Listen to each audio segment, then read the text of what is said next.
Just dance, monkey dance. It's fine. You will Oh, it'll be fine. put paint on this model. I have put paint on this model. You will. You shall. And it has been so. I have been doing so, right? You have. I feel like I've been doing it. It's coming out pretty good. I feel like I've been doing the thing. You've been doing something. Oh, I mean, you're doing the thing. It's definitely the I'm thing. painting the thing. Yeah, you did. Oh, jeez. You did. Yeah. Oh. It looks great. Being serious. Captain Schmo, Double T, Chaos Angel, Sugar Rush, Commando Ken, KBA. I feel like it's a day Sheldon. where I'm going to have to apologize for Chris a lot. No, you're not going to. I'm going to be very professional. A lot. I'm going to be apologizing for Chris a lot. No? I got the train whistle. I got a lot going on. And keep us on track. Sugar Rush. TG, how is everybody doing? Lumberjack. Hello to all the monkey nerds. Monkey Is nerds. Chris still digging out the hole from yesterday? I don't know what you're talking about, Chaos Angel and your band. Every day. Wirehead. Every day. Marshall. Look at us go. Every day. Chris is still digging. Digging that hole. That needs to be your new theme song. Digging that hole. I don't know the holes song. Diggy hole. I got to figure that out. Joel B, what's going on? Dark Mockery. Sarcastic Grandpa. We're painting up Whiplash Willy, and if you don't know where Whiplash Willy came from, he is one of our Weird West villains that launched yesterday. Was it yesterday? No, Monday. Sorry. Dig it up. Oh, dig it. Thank you, Super Duper John. What's going on, man? Super Duper John. We were just talking about you. We were. Super Duper John is pretty super duper, if you don't ask me. I mean, if you're into super He's duper. all right.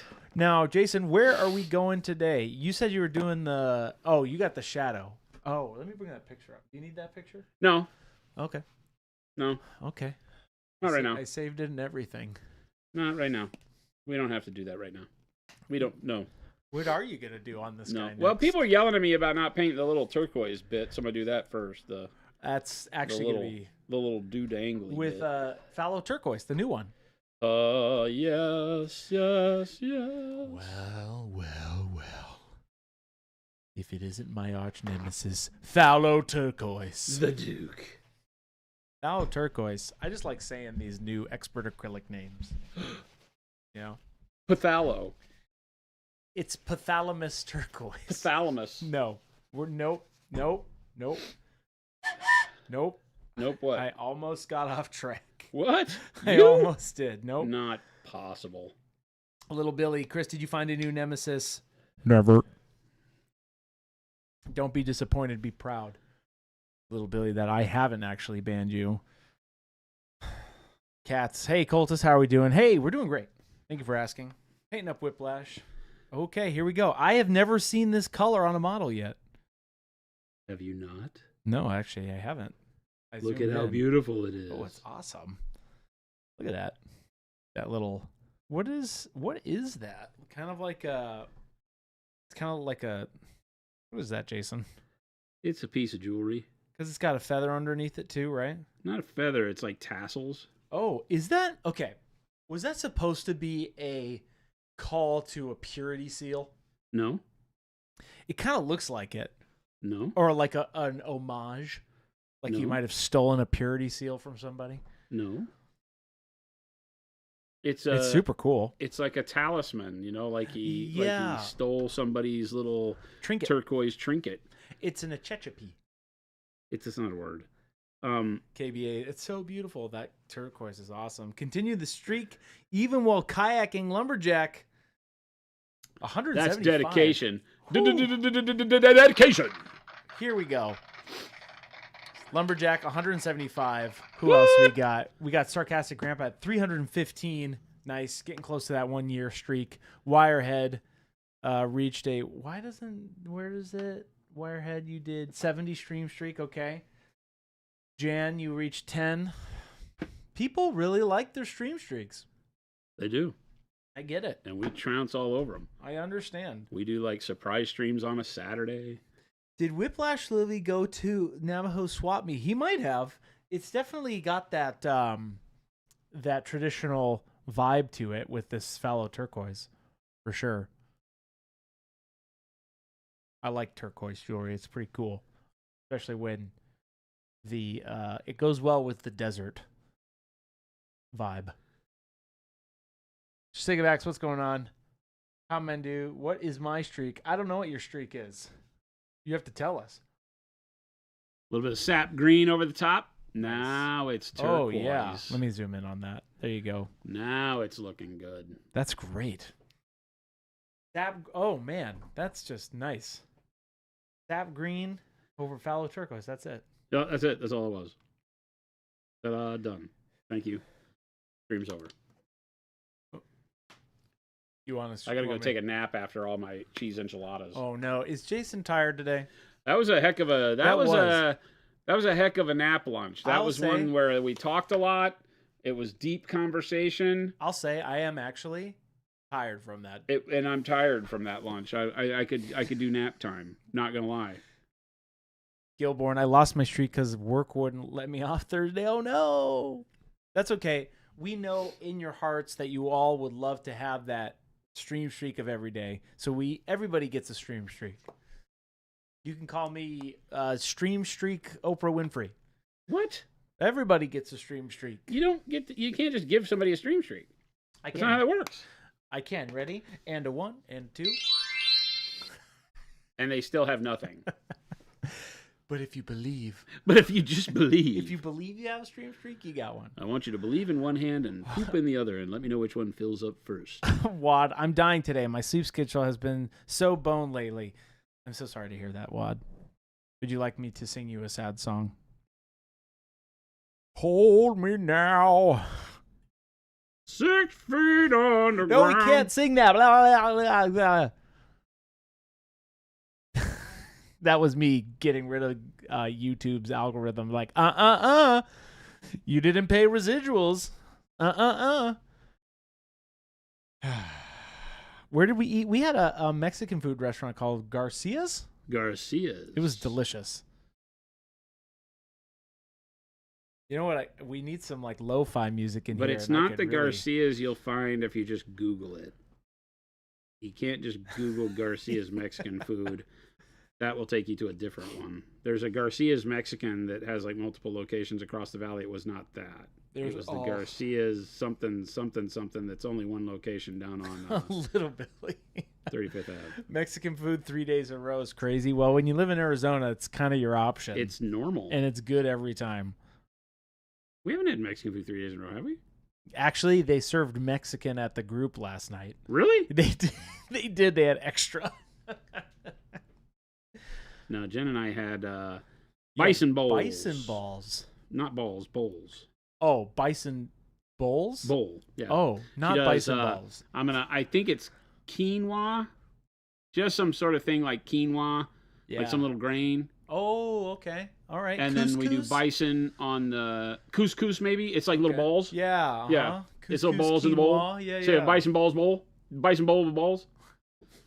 And then she does the ground bison meat, and does that in the skillet, and then whatever the little couscous things are on top of that. Then broccoli, and were there peas? I don't remember if there's broccoli and peas, maybe peas, and then just some spices. It's really basic, and it's like the best thing ever. Gilborn, have you gone to Rito's at like 17th Street and Garfield? Best tortillas. It sounds familiar. 17th and Garfield? Where's Garfield? Is that up north? Typically, he's in the New York Times on Mondays in the funnies. Do they still do that? I don't know. It just was His owner is John, right? Garfield's owner is John. I think so. I think that's right. All we need is some lo-fi music in here, and Jason might fall asleep. Da-da-da-dee.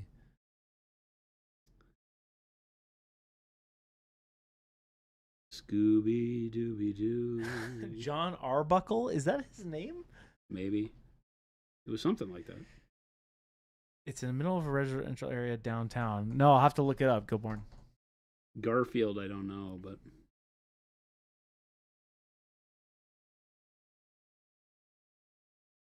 Downtown has got some pretty good stuff. Lolo's Chicken and Waffles down there.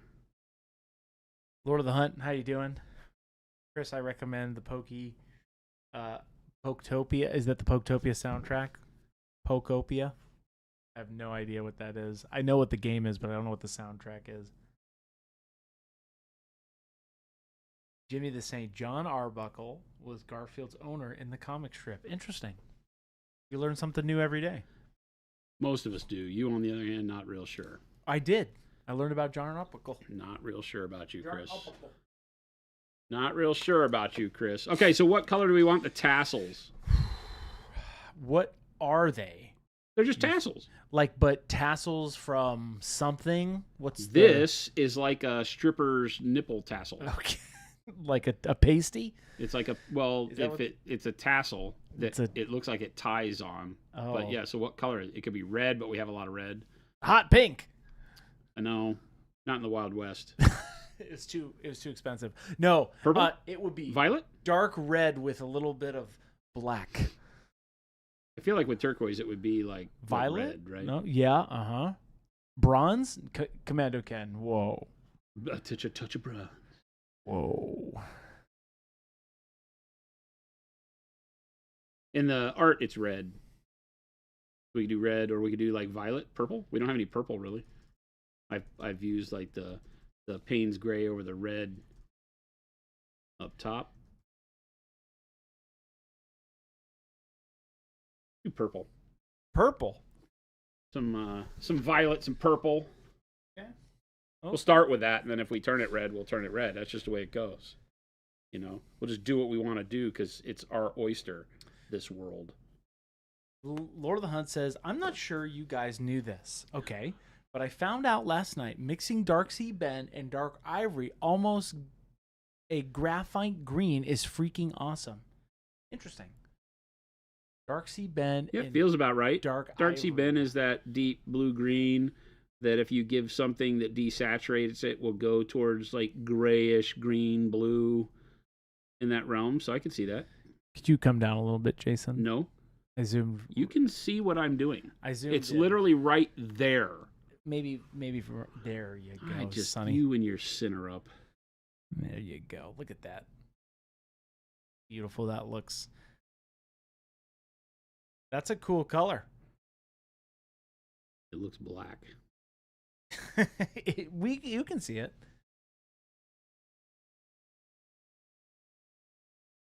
Amanda Cannon said, I just started using Dark Sea Ben on my monthly challenge. Oh my gosh, you guys have so many monthly challenges that you're submitting this month that are dope looking. The duel. The duel. Jason, if you were going to do a duel, what would you do? What would your piece be? What would my piece be? Yeah. Oh, I don't know. I didn't really think about it.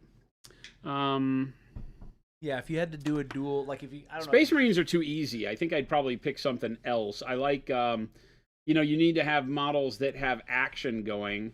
So I think that's one of the things. There's a model that I have, which is the, it's that Conquest model with the two Euroni fighting each other.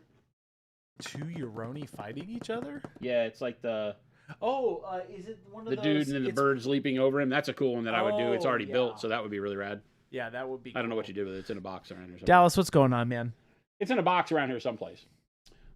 Hold. There's a bunch of the... That's the thing. A bunch of the Marvel models are really great for fighting. AMG models. Because they come in with a lot of motion to them. A lot of action poses. Yeah. Yeah. Yeah. And some of the Star Wars ones do. Like some of the guys with lightsabers are in like action poses where you could put them in like duels and make them fight.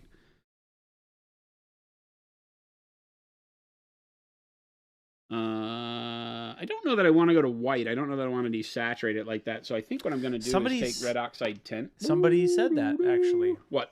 Red oxide tint. I think red oxide tint. It's like the really amazing mixer when you want to brighten up colors in the warm spectrum.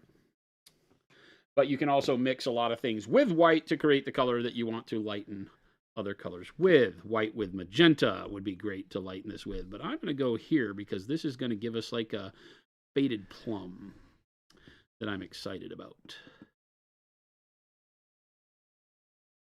Dioxazine is such a strong pigment that you get a lot of color. Oh, interesting. Dallas said many of the Marvel characters are designed to be in action with each other. Yeah. That's dope. You know what model we need to develop, Jason? Is One you of Dallas? No, is you in a dreadnought suit and I am a servo skull. Just I'm hanging down out. for that.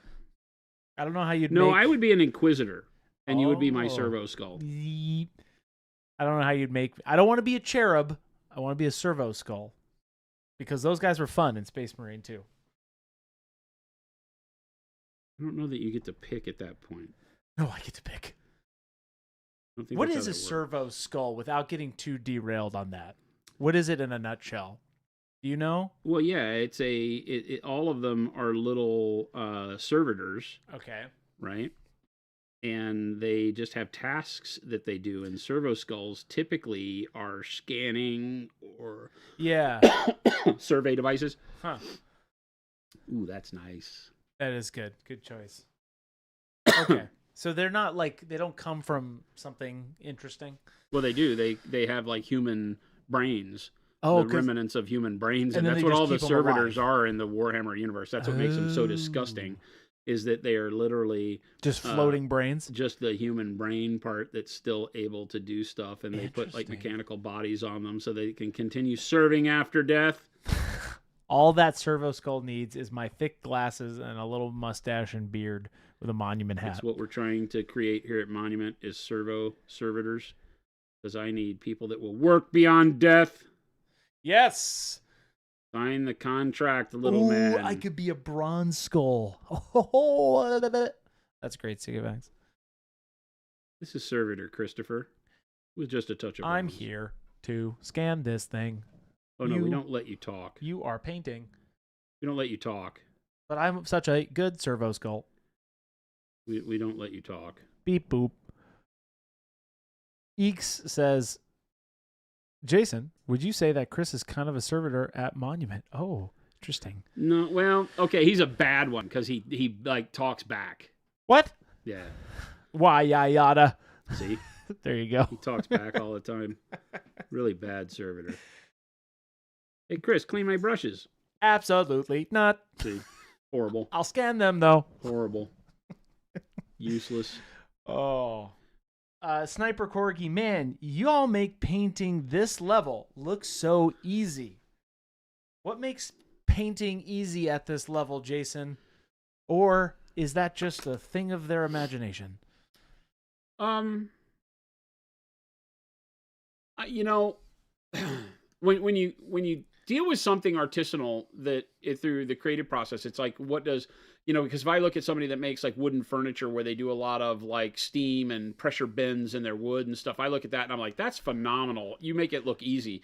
When we're talking about stuff like that, it really is just time and practice, right? It's time on the brush that creates difficult techniques and turns them into simple methods for painters.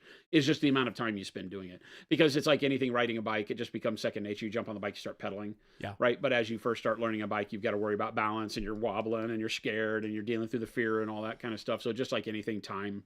And I hate that's the answer, because it really is. But it's also a big guiding light, because the more you paint, the more that those techniques that you practice over and over, and you do it, whether it's base coating and just getting the color in the right places on the model, or you start moving into dry brushing and making sure it's not overly textured and it just gets the right amount of paint on the model. Whatever it is, when you do it a handful of times, and the length of time is different for everybody, as we all know, right? Some people get it in one, and some people it takes a year.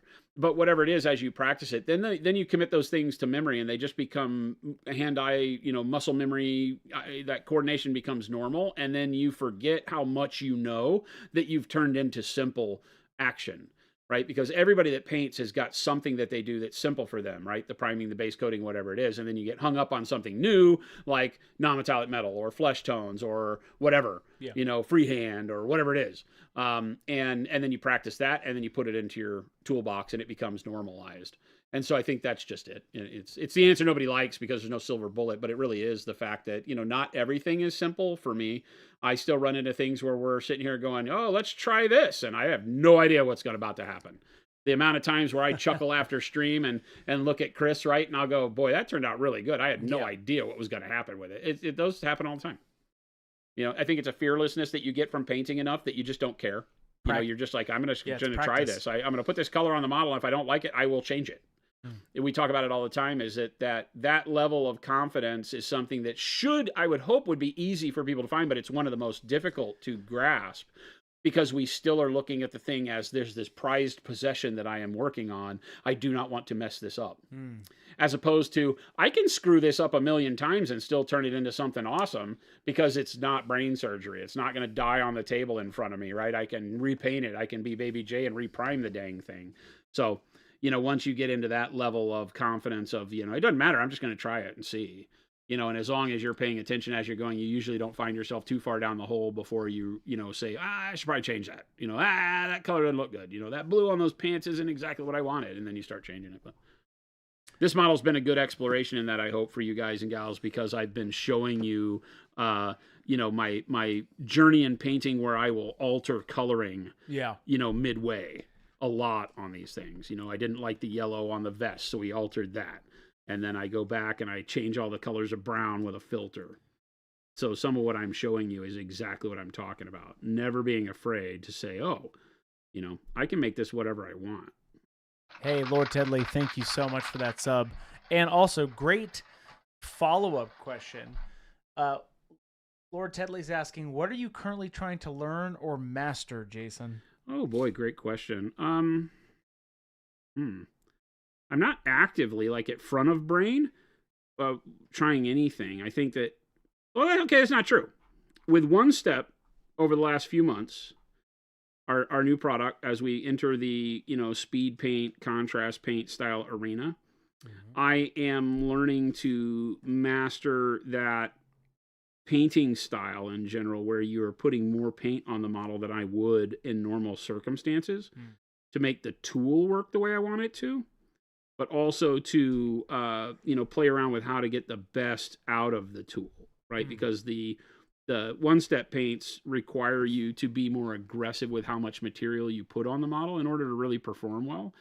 And that goes counter to the way I do, where I wick most of the paint off on my thumb palette, right? I'm controlling moisture when I go, and even when I'm painting with the expert acrylics here, right? I'll load my brush up.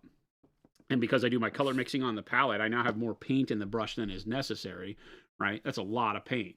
So I will take a bunch of it off and get it to where I know I can pull, in this situation where we're doing this very detailed work, you know, I'll get it to where I know I can pull a very fine line. And then I'll come down here and I'll just do slight touches to get the accent where I want it, right? And so that's the 90% way of how we paint. And it will be for you. If it isn't already, it will be someday, right? This is how we paint. You're controlling the amount of paint that goes on in an area and very succinctly making that determination based on your lighting and what you want it to look like.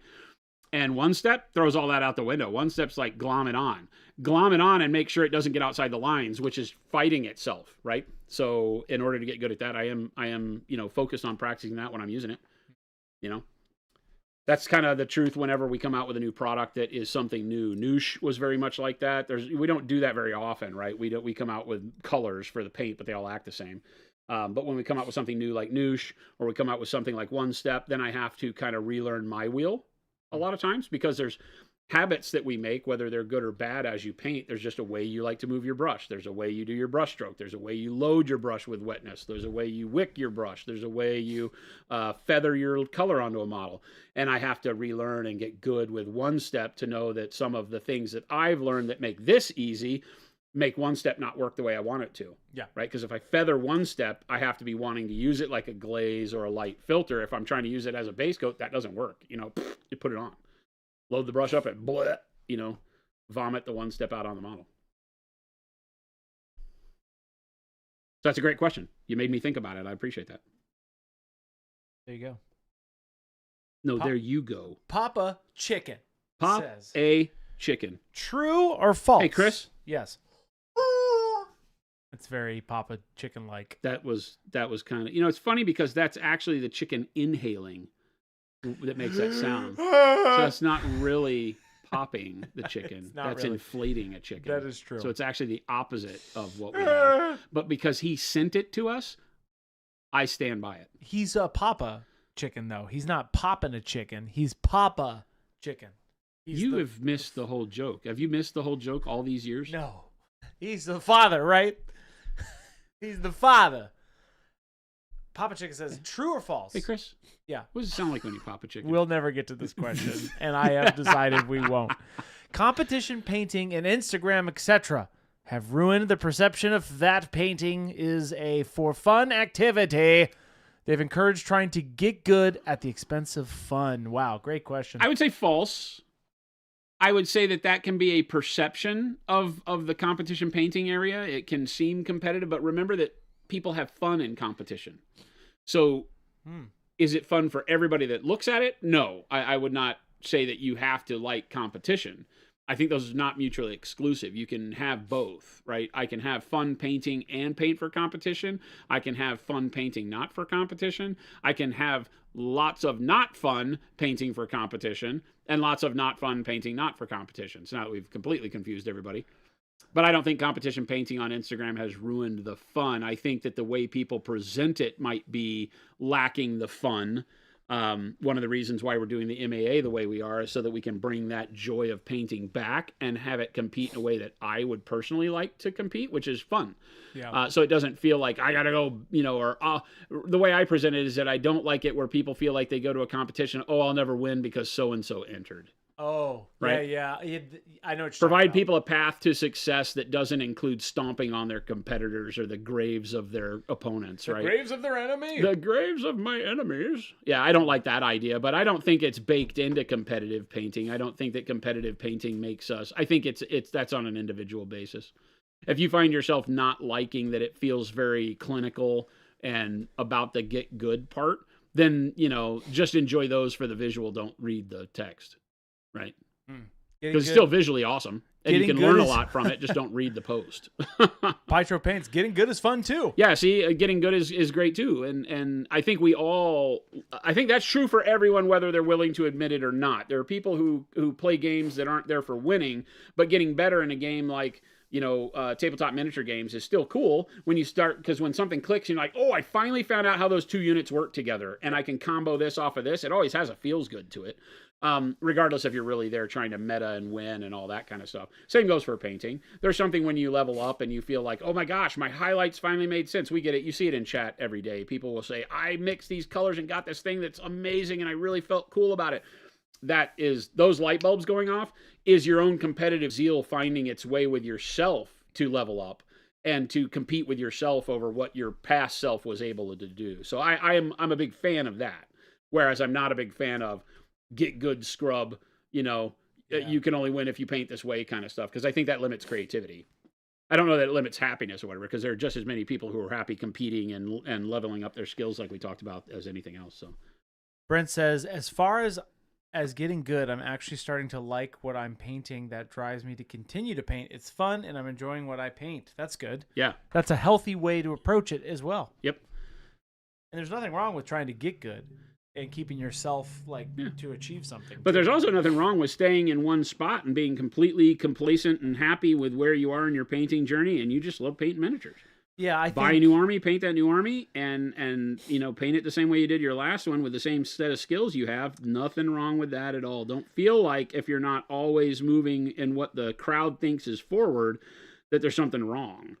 That's not true at all, Yeah. Your version of better than yesterday is all up to you. Maybe it means you paint quicker. Quicker isn't always better, but it also can be. I mean, I don't think you should let any of that influence you. Yeah, that was the one thing. Don't get discouraged by other people's painting.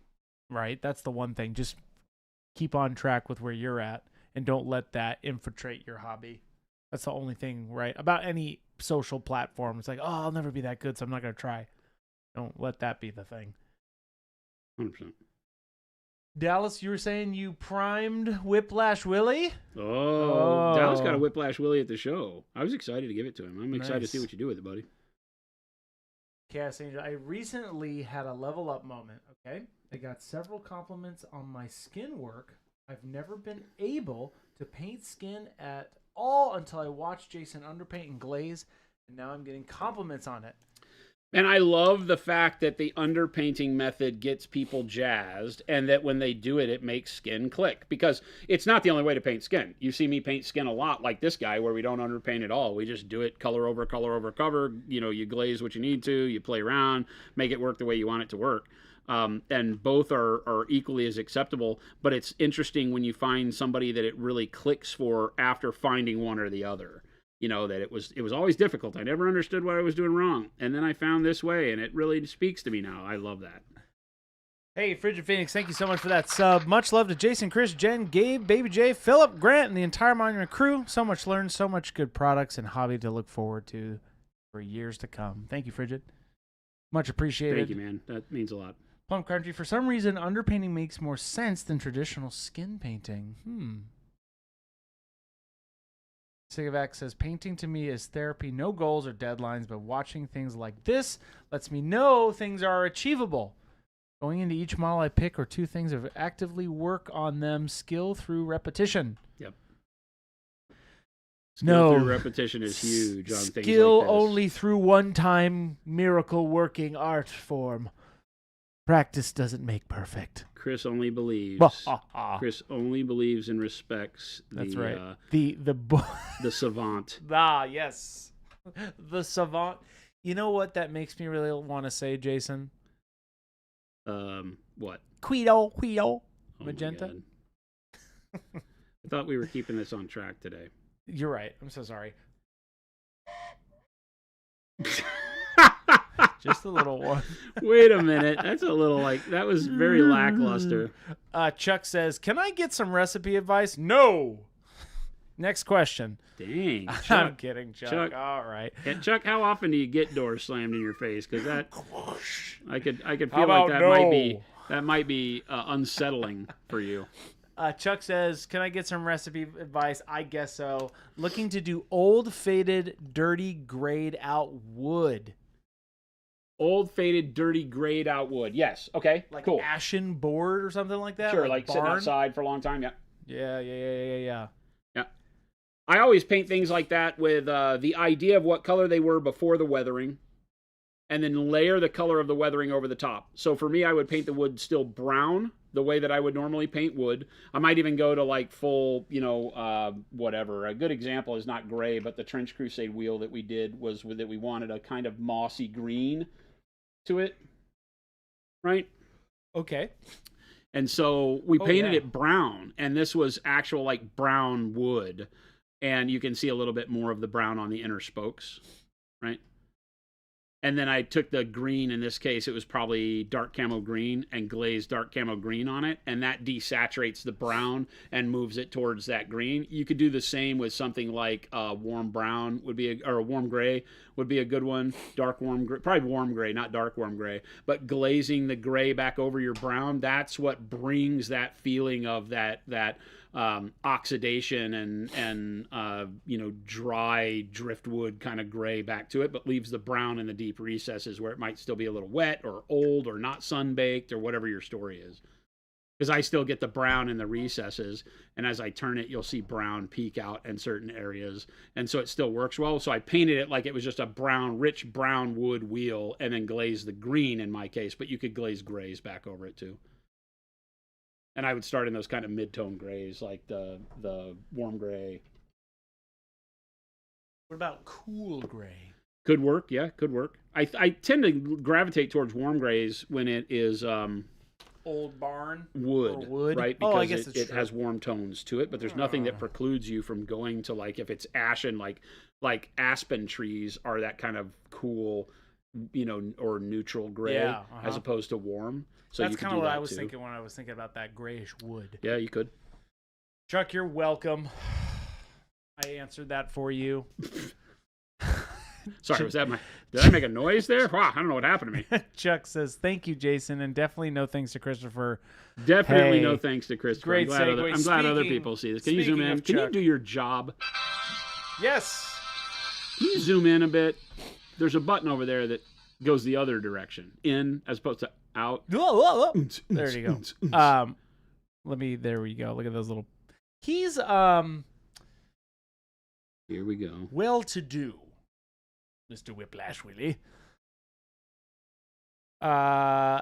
Speaking of well-to-do, welcome in, everybody. We released the Expert Artist Acrylics Series number 2 on Monday, alongside Whiplash, Willy, Sidewinder, Slim, and Rufus, our 3 new Texture Trainer Frameables. So go check them out.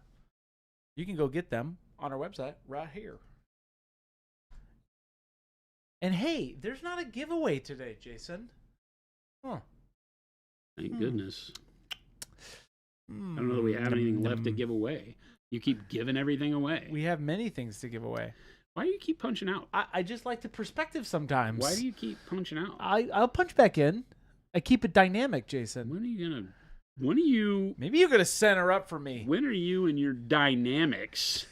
Your dynamics. Bald man, you're not bald. I'm going to keep saying that. Chris, I tune in, and the first thing I notice is you sassing another protected class member. Yes. I don't know. Thank you. Bald man. Thank you, bald man. Thank you, bald man. And in my eyes, you're bald. You can head out of here. In my eyes, you'll always be bald. Bald man definitely has a full set of locks on top of his dome. In my head, always bald. He literally has hair and no bald spots ever. I don't know there's some hidden meaning. To me, always bald. Danger Boy said, "Did I win, Chris? I'm going to step outside. Let me know if I won't." No, that's not how that works, Danger Boy. You have to be here, and it is not a giveaway day today. But what could be happening maybe tomorrow? Huh? There he goes. Just giving away. Just giving everything away. I didn't say that. But I would be here tomorrow. Gilborn says, bald is a state of mind. Ooh, wow. Pytro Pains, don't be doing exclamation mark giveaway. There's no giveaway today. I do that now. But hey, you can pre-sign up for that giveaway. Check that out. You probably have already done this because I've said this a lot this year. You can hit that link, and that's all you have to do to sign up. So there you go. Papa Chicken says, I was teaching a friend to paint last weekend. Okay. He only had pants. Okay. Wait. The friend? The friend? Oh, wait a second. Let me keep going here. What's going on here? He only had pants blue. Oh, pants blue. Okay. I should just keep reading. Pants blue, warm yellow, bright ivory, and transparent red. His paint limitations had the teaching go the direction of underpainting his first mini. Nice. His Highlander for Battletech turned out amazing. Your transparent paint was really easy to work with, even for a brand new painter. Awesome. Keep making the tastiest paints. Papa Chicken. You had me up until the last part. Yeah. Why would you do that? Now I have to legally figure out how to tell everybody not to do that. Don't do that. Just please don't eat it. Tech Elf giveaway. I didn't say that. I'm basically just adding white to my sap green. I did the phthalo turquoise as a base, sap green glaze over the phthalo turquoise, and then the turquoise again as an initial highlight, where I just kind of poked it along these bright areas. And then I'm taking the sap green and adding white to it for the final highlight. What that does is it keeps us alternating between the blue and green nature of turquoise, and gives me a nice kind of smooth, you can imagine like carved turquoise medallion or something. Yeah, because it's smooth and shiny. Yeah, but my highlights go from that kind of bluish to greenish.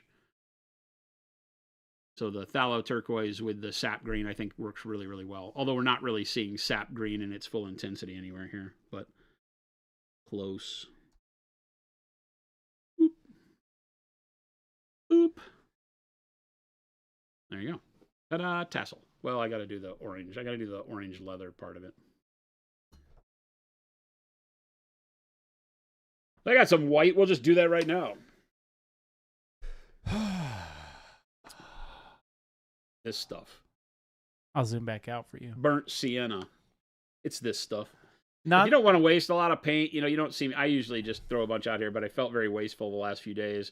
Just dip your brush in. It's the beauty of the Expert Acrylics. Just put a little bit out on the palette, what you need, as opposed to squeezing out a whole dollop. when you're not painting a canvas, it starts feeling wasteful. When I look over at my palette, I have big lumps of paint that are all dried up. But Jason, it's beautiful. Well, I mean, the palette? Yeah. Oh. Look at that. I'm zooming in on it. It's beautiful.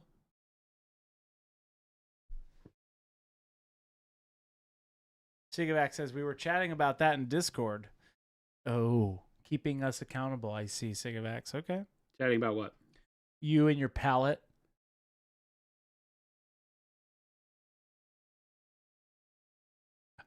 Controversy says, which Pro Acryl is closest to Caliban Green? I don't know this color. I would assume being in the Dark Angels world that it's probably our black green. It's a little, it feels a little bit more, less dark than black. Oh, yeah? I only know this one because I used to use it all the time. So maybe dark, or maybe black green with, started out. Here with it is. Faded green mixed in. That's my go-to recipe for that color range. It's pretty green, actually. Huh. Oh, no. That's kind of weird. Because this is the color. Oh, yeah, black, green, and green mixed together would give you that.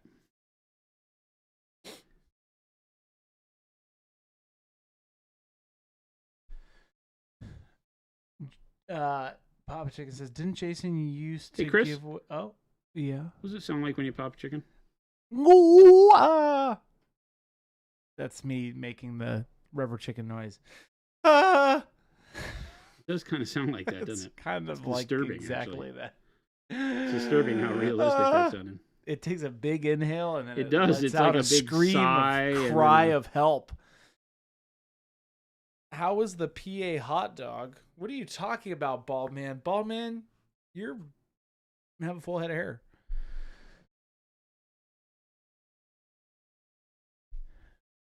I'm not Delis. I'm Delibus.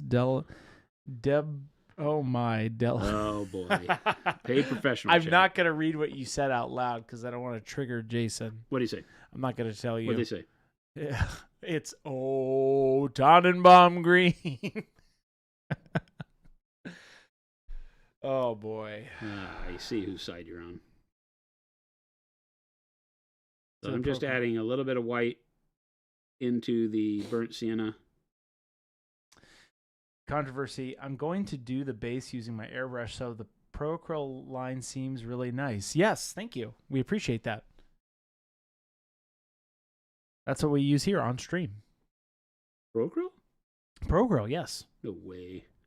Every single day. We are the makers of Pro Acryl Monument Hobbies. And by makers, and by we, I mean myself. And by myself, I mean Jason. Welcome to the Chris Company. Welcome to the Chris Company. It's Christmas every day over here. But yes, we are the makers of Pro Acryl, and we make everything you see Jason using on stream every single day. All the way down to the brushes, and in this case, even the model. Even the model. One of our latest additions to our texture trainer line. This is Whiplash Willy. One of the Weird West villains and varmints. Super Duper John says... Just really taking the burnt sienna and adding white, doing a little bit of minor texture. So we don't want to overload it with too much texture because we have so many thin lines. So if you do too much to it, you wind up breaking up the visual aspect of it. Let it just kind of have its contrast to the leather strap that it's wrapped around and call it a day. That worked pretty well. And there's our tassel.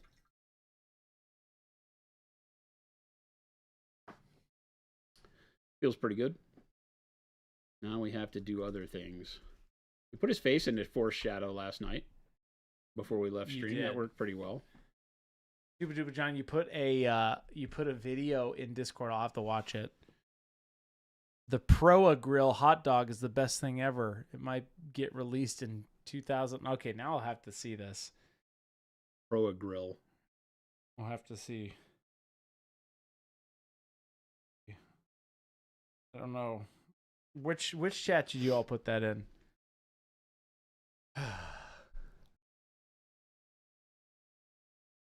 So in the artwork, okay, Adrian has the inside of the duster like the inside fabric along here, is done in like I think it's like a jade-ish color, almost like it has a fabric liner. Yeah. You know? I don't know why I just painted wetness on that for no reason. It was interesting to me as I was doing it. So it's not just brown. I kind of like that idea. You're talking about the inside of his jacket the duster, has a liner. This is the inside flaps. You can imagine it being leather on the outside, but like a fabric liner. Like a tuxedo suit or something. Kind of, like it has like a fabric liner on a fancy inside of the duster coat. on his artwork. So there's a world where we could do that. Make it Jade in there. Jade, shout out to Jade. Wait, who said they're villains? Well, that's because you're on the bad guy team. Though these are definitely dastardly varmints. No, these are the good guys, says Jade. These are the dastardly varmints. Oh boy. Outlaws. Now, you determining which side of the law you're on is your own personal thing. Yeah. They may be on the same side of the law you are. Jade, were you someone who thought Thanos was righteous in his ways? He was just trying to clean up the universe. Thanos wasn't wrong. But was he? Evil. Your world. What were we just discussing at lunch? Evil. He thought he was right. He thought he was doing righteous work. He's just a good old boy, says Xenobond. Righteous work. He's just a good old boy. All right, so this is a deal. I do like the idea of turning the inside of that into something other than brown. It would help offset some of the other stuff around it. Now this is one of those lessons in what colors do we not have represented, much on the rest of the model to pick what we would want to do. I'm opposed to jade just because we just did this little poke of jade on that trinket. Is that jade, though? Would you make it darker? That's like turquoise. So I just don't know that I want to move that because we also have green skin. So I'm looking at, doing the green on the trim of the vest was a little bit of a step out from what I wanted to do, but I wanted to pay homage to Adrian's art on that one because he had some fantastic stuff going on. So I'm thinking kind of, I don't know what to do here. I could just go with kind of a grayish cloth, like a neutral, kind of like what I have on his hand wraps. Oh, Tech Elf. If these are outlaws, we'll be getting in-laws next. Yes, our next texture trainers are just. The next one is your mother-in-law. That's it. It's your mother-in-law. It's the mother-in-law series. It's just going to be 3 mother-in-laws. That's not allowed to be that silly. I'm going to need chat to send me pictures of your mother-in-law. We'll pick the best and we'll mother-in-law. Pick the best 3. We'll pick the best 3 mother-in-laws. The next 3 mother-in-laws, and we will have the outlaws versus the in-laws. That would be really funny to just hilarious. Do one that is like an in-law. Your mother-in-law. Plum Crouchy says, "Hey Jason, would you do panel modulation on tanks or vehicles that have camo patterns?" 100%. Yeah, I paint all of my vehicles with the same panel modulation mode, and then you modulate the camo too, same way. You make it adhere to the same modulation because remember that's just paint on the tank. The camo isn't another thing that highlights any differently than the tank does. So the same way the tank weathers, whether is what you get that panel modulation from, you would get the camo. I mean, I've done it here. Fantasy Trailer Park. That's funny. Right. Oh, okay. Interesting. Well, okay. Cool. You still maintain the darkness around the outside of the panels and then brighten towards the center even when I have, camo. And what Gilborn's saying, what is panel modulation? That's what you're seeing here. It's where when we paint vehicles, generally with the airbrush is the easiest way to do it. You'll notice that my highlights retreat towards the center of each panel and it leaves the outer perimeter darker. And then you go through and darken bottom to top. So like on this rectangle, my brightness squeezes into the middle of the rectangle, but towards the top. So I leave darkness below, but all of the panel edges are darker too. When you do that, it creates an initial weathering that I don't have to do. I haven't done any weathering around like these lines or here because when you modulate like this, you leave your darker bass tone, in this case probably black brown, and the black brown was on the bass, and then I went up and added like golden brown or something like that to it, and you retreat the brighter colors away from the edges, which leaves that halo of weathered dirt around all of the edges and crevices and things like that. I've even done it here where I've modulated the brightness into the triangles around this X, which makes it look like we weathered the X, but I haven't. There's no weathering done on this tank at all. Like, I don't even think I've really dry brushed a whole lot. Maybe, yeah, there's a little bit of dry brush on it for the edges, but not much. This was done super simply. You can see I haven't gone back on this and dry brushed any of the rivets to pull them out or anything like that. This is just a really good way to get very fast weathered look on your tanks, and that's all just airbrush. There's no weathering or wash or anything put on any of this. It's just the application of color. So you can do a lot of heavy lifting with the airbrush when doing vehicles without ever having to do other techniques. No oil washes, no acrylic washes, no nothing. Just this and some dry brush does wonders.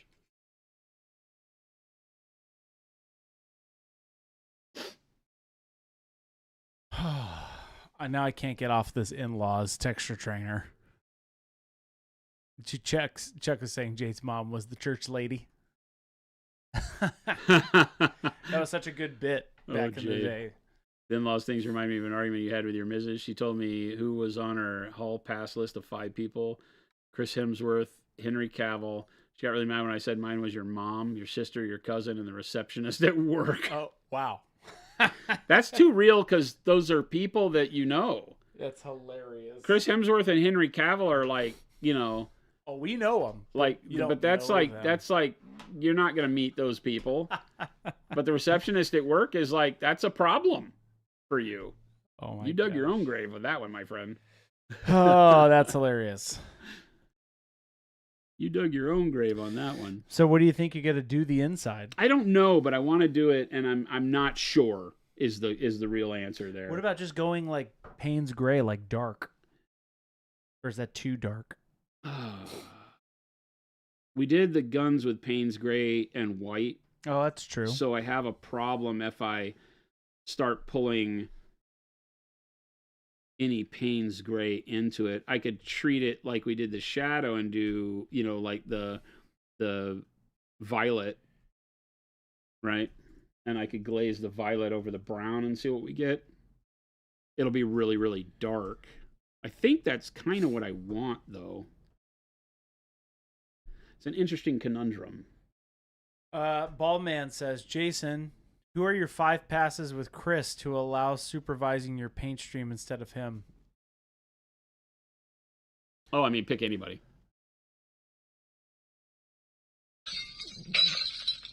Wow. Gabe?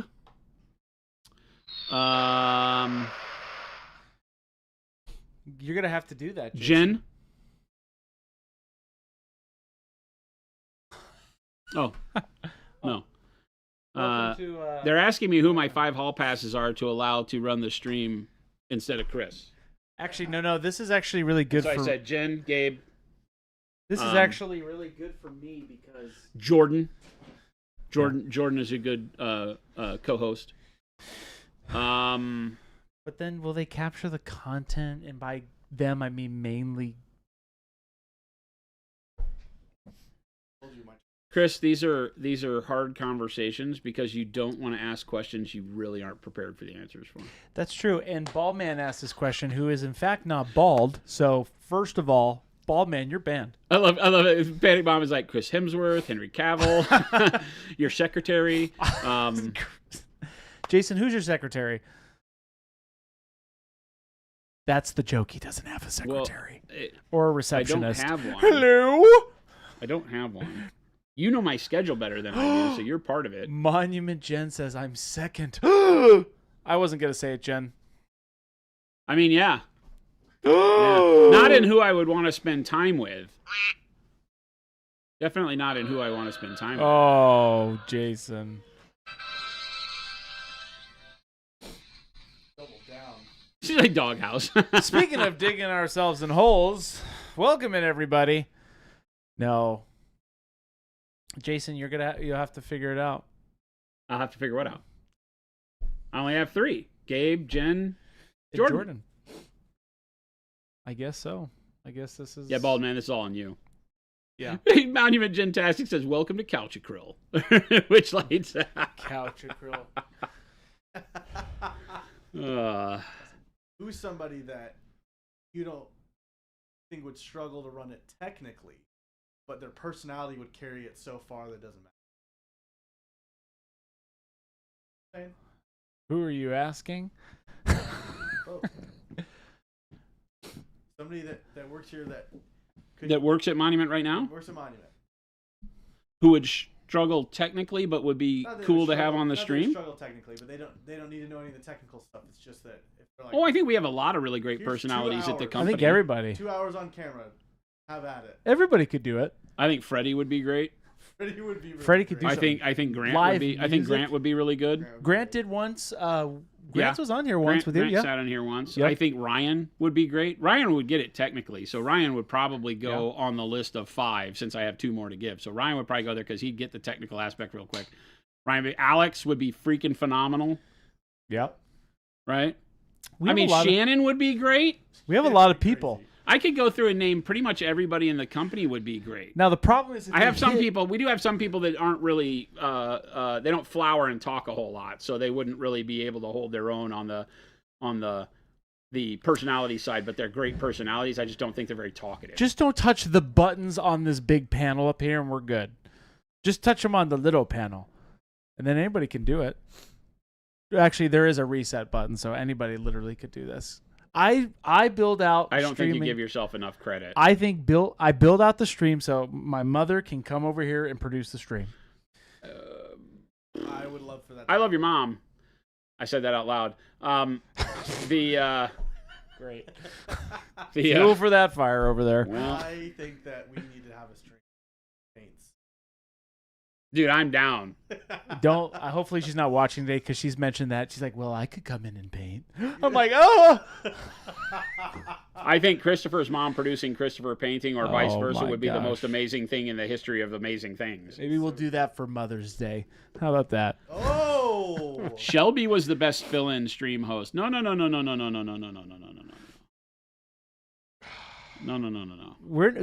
not about Cigabax. apples.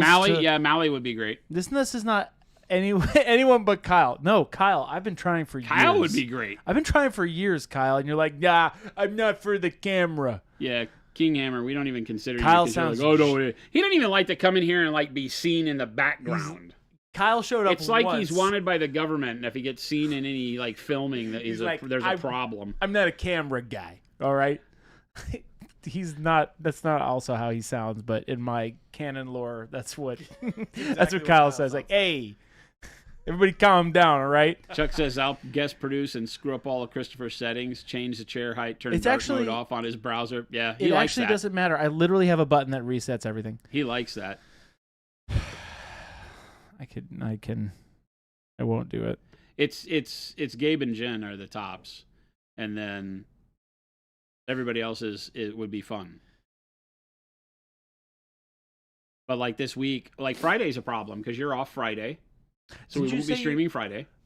You could stream Friday. I might have to stream late and alone. You said you had because Jen is busy. That's true. I did Gabe's look into busy. this. I did look into this. Jordan won't be here. So I've already had this whole internal monologue that was external talking to Jen because Jen was like, "Hey, what are you going to do Friday? Because Chris is off." And I said, "How did Chris get off? He doesn't get days off." And, I know. This and was that a turned cover. into I don't know. You must have done it. And there was a whole argument there. I did. And then it turned out that I was like, "Well, if you're because Jen's off getting tattooed, so."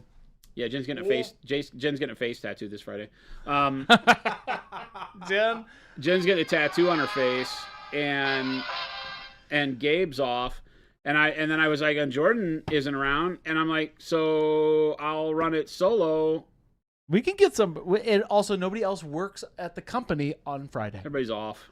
Nobody works on Friday. And nobody works Fridays. Except for you two. Yeah, except for us. So I am taking Friday off.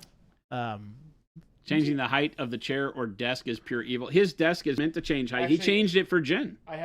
When Jen was here producing with us a week or so ago, right? Last Tuesday? Button settings that actually adjust this whole table. Or the Tuesday before Adepticon? Yeah. Actually, Jen, if you're out there, you just press number 2, and that's your setting on the standing table. I have a system, okay? Like I said yesterday, the stream, Jason, myself, the greater people of Monument, there is structure. Wild question, but like, how did y'all get... getting I love Jason on her forehead. Are you really, Jason? You should ask her, Jen. Me. Sniper Corgi, wild question, but like, how did y'all get started with making paint? Like, what led to Monument Hobbies? That's a fun story for those that haven't heard of it.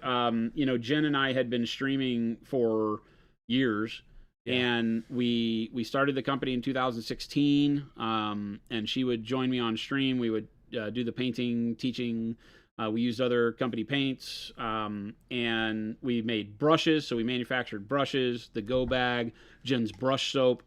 Those were kind of our first products.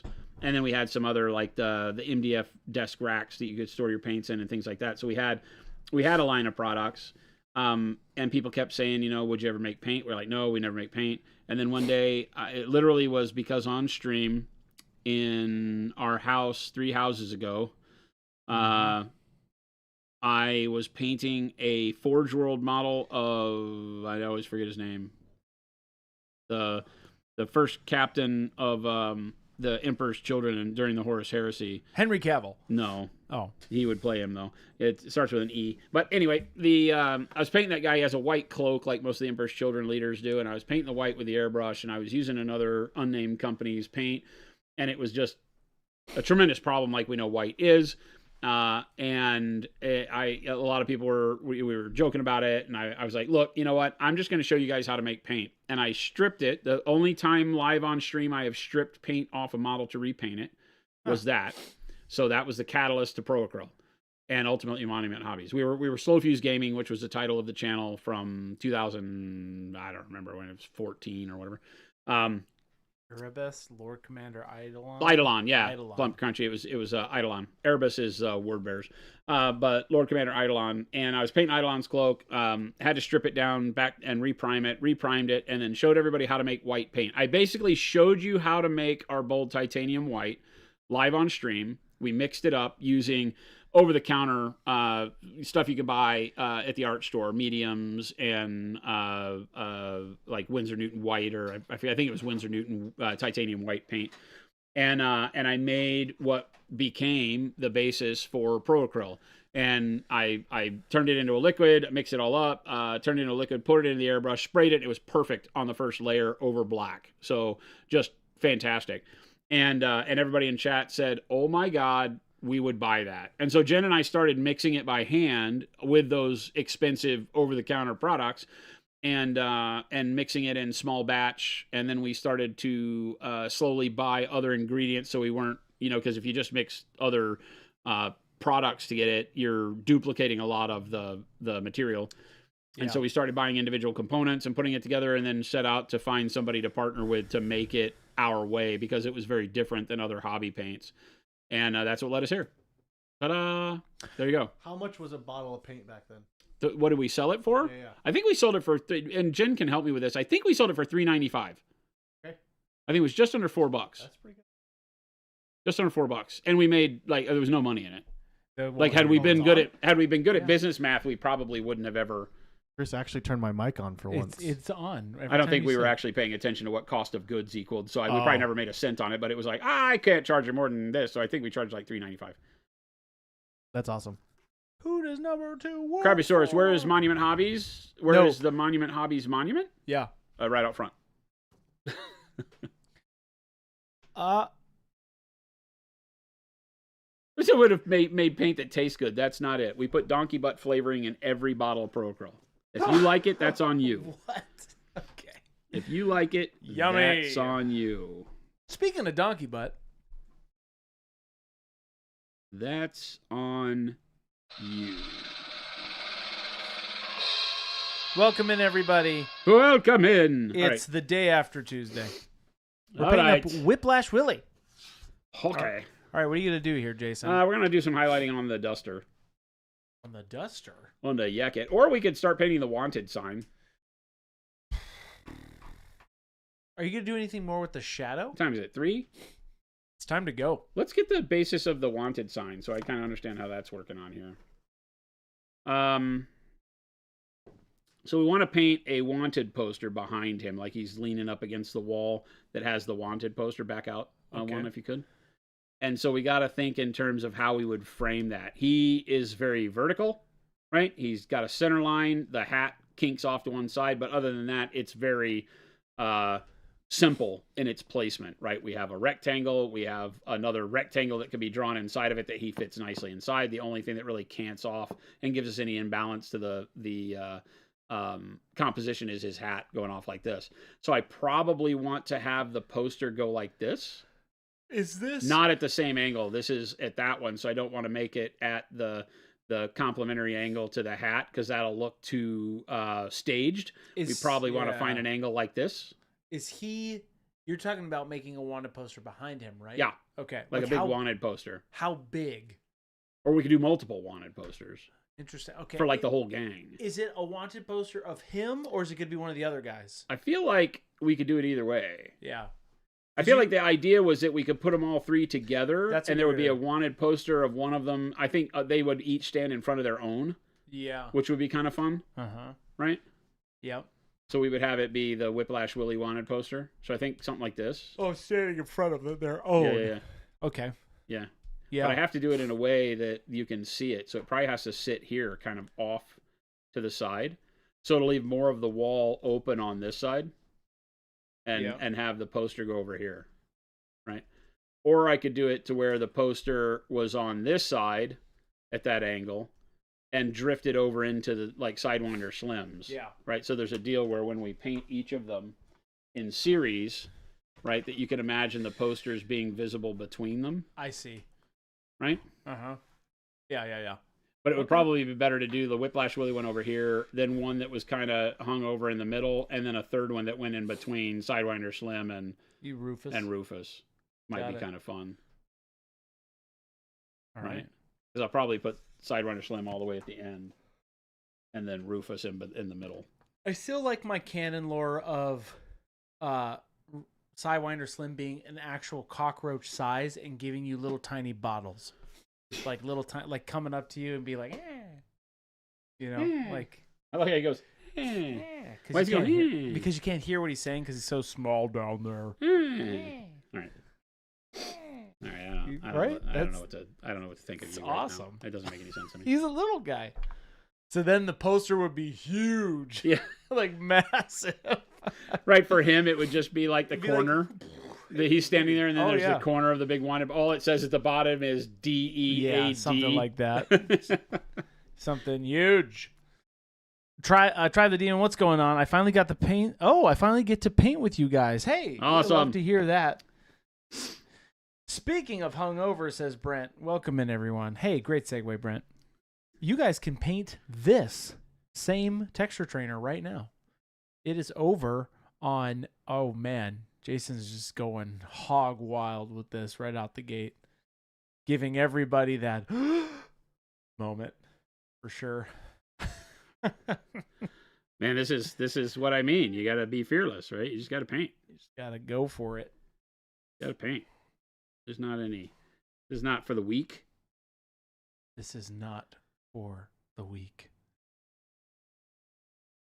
Nice.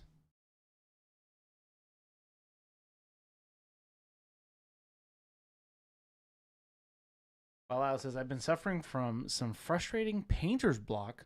I paint something and immediately want to throw it out.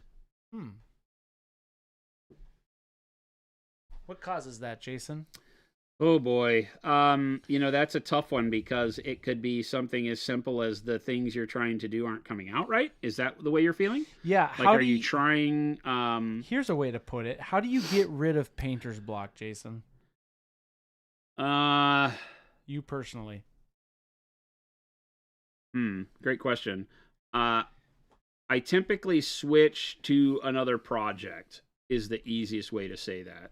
I will have multiple projects, or if there isn't another project that jumps to the front of the lane being interesting to me, then I will go do something else that revolves in the fantasy sci-fi world that my hobby does. Read a book.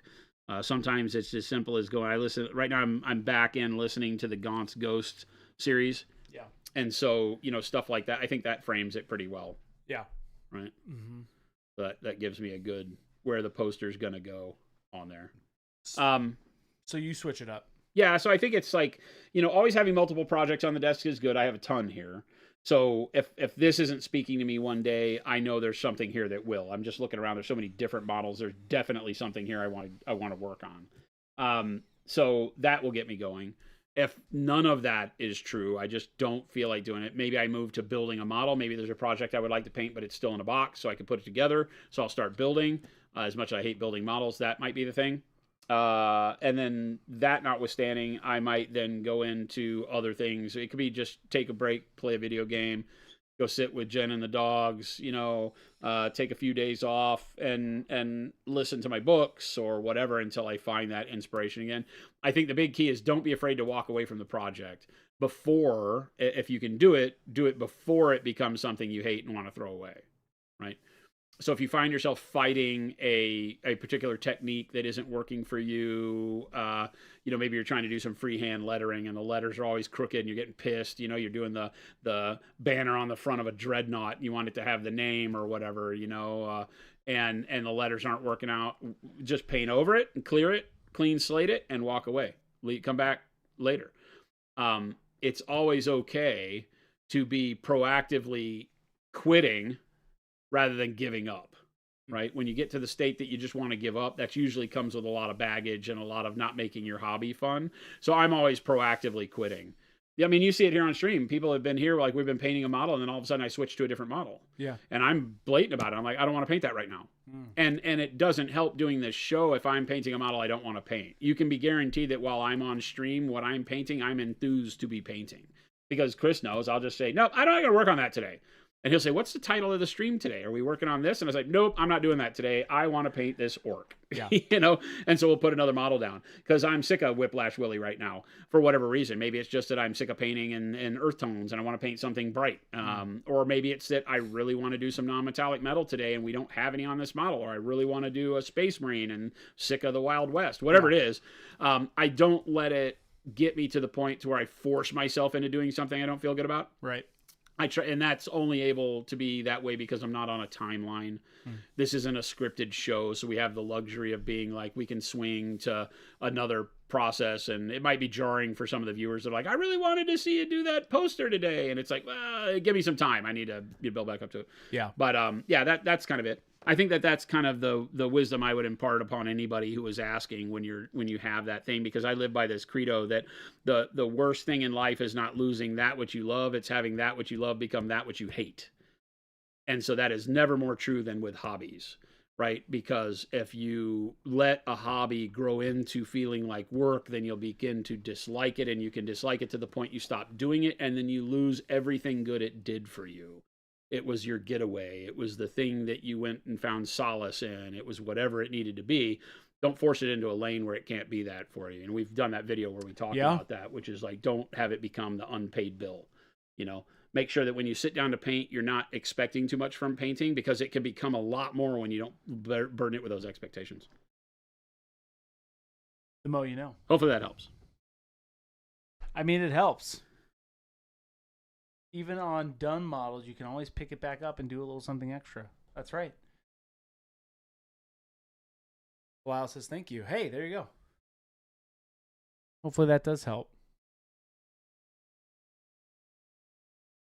Now I'm going to give some shape to this. Just playing around. Whenever I'm freehanding, I will go in and, like, on this edge, I might refine this edge a little bit so that I can come down here and give it a little bit of a tear or something. The rectangle kind of defines the boundary that I want to set for how its shape goes, but I can come back and make it have a little bit of extra flair around the edges if I want. Define it a little bit more as a texture in a piece of paper hanging on a wall. Right.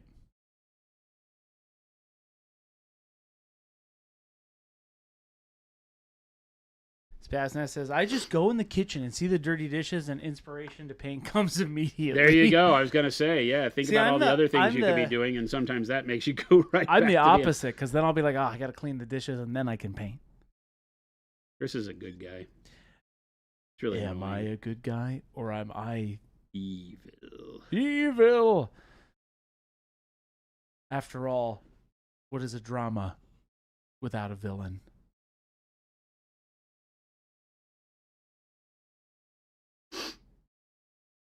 I mean, if you're into this kind of thing, this is pretty cool. Because I have no idea where you're going with this yet. What do you mean? I know where you're going with it, but I'm excited to see the outcome. We have built the foundation. Yeah. I need a bigger brush. Super Duper says, I really like how I can default Procurl on base layer. Nice. So I don't have to manually enter every time. I've been semi-active posting. Yes, Nice. awesome. After talking with Matt Adepticon, yes, if you guys are not familiar with base layer, go check it out. Base layer is a community-driven Instagram for minis, essentially. It's super cool. Jade says, Chris is a, in quotes, villain. He knows he's actually very nice. But maybe that's why I have you fooled. No, I'm okay. Or am I? Yeah, I don't know if I go that far. Me being okay? Yeah. No, that's there's a something little- wrong. That's a little much. Yeah. Doctors would say, I'm mildly hyposchizophrenic. What? What? I don't know what you're talking about. Mildly hypo?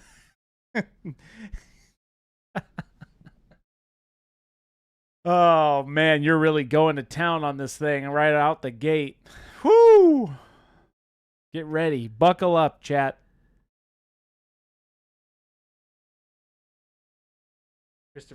Chris deserves freedom and plants. I mean, America. Freedom and plants. That's right. I don't know who. T. Schmidt's like, mildly? You sure? Welcome in, T. Schmidt. You sure about that? Are you sure about that? Hey, Bystar says, I've been dying to use hot dark pink. Working in reverse, what shadows / midtones go well with it? Magentas, plum, question mark? Yeah. Hot dark. Hot pink. What's the difference though between hot dark pink and dark hot pink? It's just a temperature, right? It's Right. The hot pink is more leaning into the reds. It's what happens as you put red, or as you start mixing magenta with yellow, you'll go through the hot pinks before you'll get to true reds first, because you're leaning into magenta. Remember, in your color mixing, Right. It's magenta and yellow that make red. In a true world, there is the red, yellow, blue instead of CMYK. There's the RYB that you can use. But magenta does better because you can't make magenta out of red, yellow, and blue very well. I was getting some water. Good idea. I need a drink myself. That's just straight vodka in that water bottle. I don't know what you're drinking. Mine's vodka. Can you imagine if you swapped it? You just totally took a swig? That would be harsh. Yeah, because it's not really refreshing, I don't Well, think. your mind is going into like, oh, I need to quench this thirst, and then all of a sudden you got Alcohol. lighter fluid going down your gullet. Not a fan. It's the only thing that makes the day go by. Oh, jeez. Hard liquor. Wow. The self-medication is real, chat. I'm so sorry, Jet. He's not sorry. No, I'm far from it. I won't apologize. Not for this. Man, okay, straight bottom shelf vodka. Yes, essentially the stuff you can put in your oil lamps. Pretty much. It's cheap but effective. Danger Boy, this stream helps make the workday so much better. Thank you, guys. I love to hear that. Hey, yeah, thank you for tuning in. And I love that it makes your workday go by faster. Hopefully, we don't get you in trouble, but we cannot help you with that. I mean, whether you're viewing on the job, but I don't know what you do for work. So who knows? Some people could just have it in the background and probably get more work done. It's kind of like a radio show / PBS Bob Ross show / I want for one of our viewers to be like a gentleman's club DJ. I've been watching stream this whole time. Plot twist. They're an airline pilot. Oh no. Oh, that's awesome. Yeah. Probably just throw not that thing the, on autopilot. Probably not the place to Only be the watching painting. Only the details. Oh, I don't know. I mean, you don't fly the plane. Hey, only the detail says I'm a DJ. Twitch DJ. Twitch there you DJ. That's what the only the details. I'm a DJ. Only the DJ. Do you DJ on Twitch? Like, do you do a full set? And you've got the little badge that says Twitch DJ. Nice, yes, sir. Really? Oh, that's cool. Tell me how this works. Does this, when you say Twitch DJ, do you do the kind of That's stuff that then they super can license out to other people to use as music? You're going live tonight too. Interesting. What a fun lurker. Far out.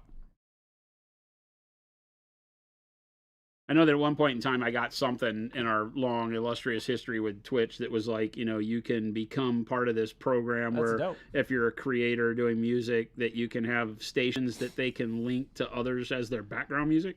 I don't know if that's what he's talking about, but Maybe. That's cool. I don't know if that exists anymore, but that was a fun idea that I had.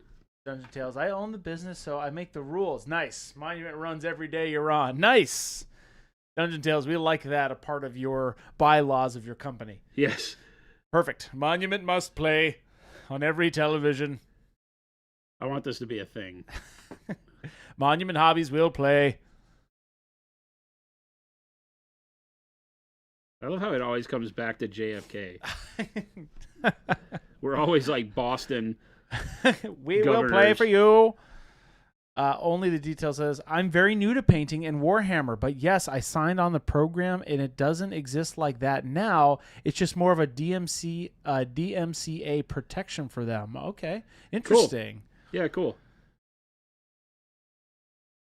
I'm a DJ. They call me DJ B-roll. Oh my God. I apologize, Burr, burr, chat. burr. I don't have one of those. Did buttons. you just do burr, burr, burr, burr? I don't have one of those buttons. It's a travesty that I don't. It's a great thing. I'll get one of those buttons. You won't. If I am. You won't. John F. Kennedy. You won't. And Not you aren't. what your country can do for you. You've been on here since 2009. It was amazing how much this has changed. Oh, I'm sure. In 2009, it was just in TV. That's crazy. So I was around in the Justin TV days. Watt says, I don't own the business or make the rules, but that doesn't stop Monument from being on every day. Wad, that's why we bring you this 2 to 4 p.m. Mountain Standard Time, Monday through Friday. Marketing. Every single day. Thank you for that segue, Wad. You're the best. Marketing. I think we should talk more about cannibalism. Panic Bomb says, DJ fix it in post. Burr, burr, burr, burr. Burr, burr, burr, burr. I love the burr, burr, burr, burr. Only the details. I remember when I had to convert my account to Twitch account from JTV. Yep. Oh, sweet. Yep. Well, welcome in. And welcome to our beautiful hobby. Ghost Hunter says, I've been on Twitch since the day of spamming Druid sandstorms in every channel. Darude. Darude? What's a Darude? It's that damn song. Darude sandstorm. I probably will notice it when I hear it. Chris, you have I have a Discord link waiting for me, T. Schmidt. I don't know about that one. Been watching you got only the details. Been watching since you started this guy. Love your primer, the troll guy. Sweet. Cool. Awesome. Welcome in. Welcome. Glad to have you. Commando Ken, I've been around Twitch for at least one day. One day. Today. This day. You've been way longer than that. T. Schmidt, you can't just send me unsolicited links. It's a dangerous thing. Oh, he does it anyway. He doesn't listen. Hey, go watch this. Oh, you'll like it. Joe Ford says, Jason, now that the playoffs are locked, are you rooting for Mammoth as former AZ team or someone other than the Oilers? Are the Mammoth in the playoffs? AB. Are they? I don't know. Uh-oh. Gabe's back. Uh-oh. I'm a Dallas Stars guy. They usually wind up having to play the Oilers, and that's a big matchup around here because of Gabe's mom. Where'd you go, Gabe? I had to make a delivery. Oh, gross. That's disgusting, Gabe. Wow. It's very disgusting. I hope you use the Gotta other go side drop of the that kids building. off. We have to go flush the toilets around here. Yeah, it's true. I'm just doing my part. Can you go do that for me? You want me to walk around and go flush all the toilets? You probably have to. should, now that I think about it. I'll do it after stream. We don't use most of the building anymore, so you have to go around and make sure all your pipes are drained out, or it gets a little stank. That it does. Careful, you may meet septic Santa. Yikes, Big Bob. Holy. No. We're back. This is a painting stream. We're done with that. We are back on track. Hey, Jason, what are you painting today? I am painting a wanted poster behind Whiplash Willy, and I am doing just burnt umber, and then I am loading it up with some white. Nice. To get the tan undercoat, and then we'll keep adding white until we get to a kind of a parchment color, and then we may glaze a little bit of Nicolazzo yellow on it to give it that kind of parchment-y look, old yellowed wanted poster feel. I feel like these guys are evil enough. They're disgusting enough varmints that their posters don't get very old. Yeah. I don't know why I thought about this way, right? I thought the wanted poster would be a fraction of this size. But now that I look at this is like a movie style poster. Yeah. Which for a minute I thought it was just going to be like a 8x11 piece of paper. Well, but going on the idea of your scale of like Sidewinder Slim is why not make it a big poster behind him? That's right. That he's like leaning up against the wall. Yeah. We could do like some smaller ones around the perimeter to make his look really big. But I kind of like this. This is so much better. I wanted it to be something that frames the background. Yeah. And gives us a lot more to go on. This is so much better. Hey, make sure to run the sinks too. Oh. Yep. Okay. You want to make sure the pipes don't dry out, is what you're doing. You got to keep water in the P-trap. It'll be a good band. Water in the P-trap. And tonight, taking the stage. Tonight, taking the stage. Water in the P-trap. I don't have one of those buttons. This is a very good thing. It's like a bluegrass. Very, very good thing. I would never give myself one of those horn noises ever. I would quit. Yeah, it's too much power. And you know what? Then you'd have to contend with Jen, because Jen would be like, "Why is this man home all the time?" Well, it's because Chris got a siren. It's too much power. That's why it's all analog. That's why it's all analog. I can't tell you how often I called the natural gas calls and it ends up being the sewage stank. Yeah. We should probably do that. You might have to unsend that link, says T. Schmid. Okay. I know exactly what that link is then, you dirty dog. It's probably one of those sounds. It's not happening. Oh, no. Did he send you like a YouTube link of that just over and over and over again? No, that or it's an toy for me to buy. Oh, he'll do it. And Which guess what? means You're already two doomed things. Because I guess what? Next time we see these people at a show, somebody's going to hand us one of those. No. Oh, no. You know it's going to happen. What is it, Chris? Did you just delete it? I'm watching Discord right now, T. Schmid. No! Gandalf! I prefer my noise. Yours is almost as bad. It's not as shocking. Oh boy. Yeah, Jason's trying to focus. No, we've already described that though. I actually make Jason a better painter. Like scientifically. It is true. It's like being in the His gravity nonsense chain. makes me focus better. It's true, because then when you're at home, you're like, huh, I'm missing something. Commando, can it be funnier if it was a rubber chicken? Or we have an actual rubber chicken, courtesy of Papa Chicken. And that thing is loud. It's a loud good as quality hell. chicken. It's loud When I as hell. first squeezed it, I had no idea the veracity it would unleash upon the world. And it was pretty good.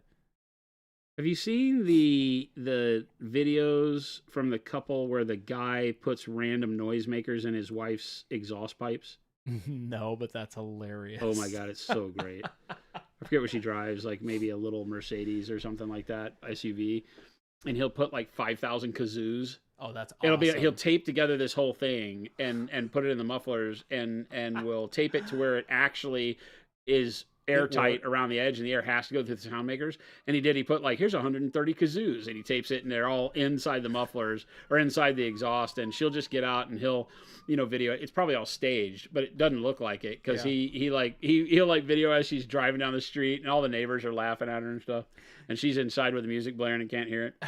I want it to be true. I know that he's probably done it enough to where she can't possibly be going outside and getting in her car without checking. Right. Because he's done too many. So it's like the glitter bombs on the porch that aren't true. Really good at hiding it. Gilborn says, "What would a low quality chicken sound like?" I don't know, because we have a high quality rubber chicken. Ours is very good. Commando Ken says, "I've seen those videos. I don't know how in God's name she doesn't see those sticking out of her car." That's why I say it's got to be staged, right? Because you would definitely know. It can't possibly be that she doesn't. I mean, I guess, like if Jennifer, she's going to get mad at me for calling her Jennifer. Who's Jennifer? She'd be like, if Jen did pulled a prank, you would be on guard for a couple of days, but then you a couple of days of not having anything in there, you just go out and get it in the car, and that's when they get you. Yeah. Right? Absolutely. That's how I get my victims. I wait sometimes for years. I always remember. You have to, right? I remember it's all about. I remember an account. Babe, I have no idea why I just called you Jennifer. I remember all the wrongdoings that my friends have done to me. I have a little book that I write their names down in, give them a little tally mark. And once they reach my banana. Once they reach 50, daylight come and me won't go home. Wow, did I just tune in Chris's confessing something? No. Yes. I'm not confessing anything. Yes. I'm just saying, you were here. Don't ever do me wrong. The day it happened. Jen says, who? I know. I knew that was coming, babe. I don't know what I'm doing today.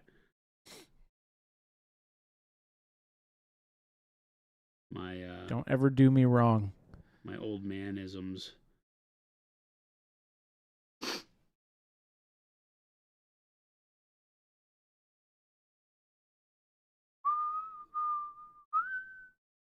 T. Schmid just sent me a voice recording button. Capture memories with your pets. That's the. What did you just send me? Oh, so you can go. I won't do that. Oh my gosh, the pet buttons. No, I know exactly what these are, T. Schmid. I'm getting pet buttons. I would like you to start a journal. What is he to say? Tell me about your mother. Always a fan favorite. Jen, also, please do not do that to my car. Oh. Too late. It's so good. It's so good. Watching those are so funny. Have you seen them, babe? They're really funny. There's also the couple that has become like millionaires by popping balloons of shaving cream over each other's heads. Have you seen these? Yeah, okay. Those couples, how the heck do you... That's all staged. It's all staged. How do you not know? The very first time they did that, it was real. The other time, they either have to be... Well, they've turned it into a total economy of its own, right? Where they prank each other and... Yeah, there's no reality to that. Those guys crack me up. The first time, I'm sure it was hilarious if it was real. Oh, I would have killed somebody. I watched those and I'm like, wait. There was the one, I think, where the kids had seen this happening and then pranked their mom. Okay. But she wasn't ready for it and it did not go over well. Oh, I'm sure. That's the best kind of video though, when they get That's so gone viral pissed. where they're trying to repeat it and pulling it on an unsuspecting person that isn't having it. Yeah. Those are the typically the ones that go viral, and then they have to keep doing that for life. Smoke McKenzie says, "Hello, guys. Hello. Quick question. I'm wondering if taupe is bright enough for speed paints. I've got ivory/light umber mix that is nice color, but it's way too speckly over warm brown. I love taupe as a zenithal, especially over purple. Been doing a lot of it over the dark purple. It's awesome for one step. Or the red oxide, or both. Yeah, the taupe is what I used under dark purple for my entire Star Wars Legion army that I did with the AMG team. And it worked great. Dallas, if you're lurking out there, I want to see your Whiplash Willy. I am doing my paint strokes at this point very purposefully in this parallel horizontal manner that's following the angle of the sign, so that it's like that rough paper that's been rolled up. You can imagine if it was stuck on a horse and ridden across the desert, that when it unrolled it would have all the creasing from having been rolled.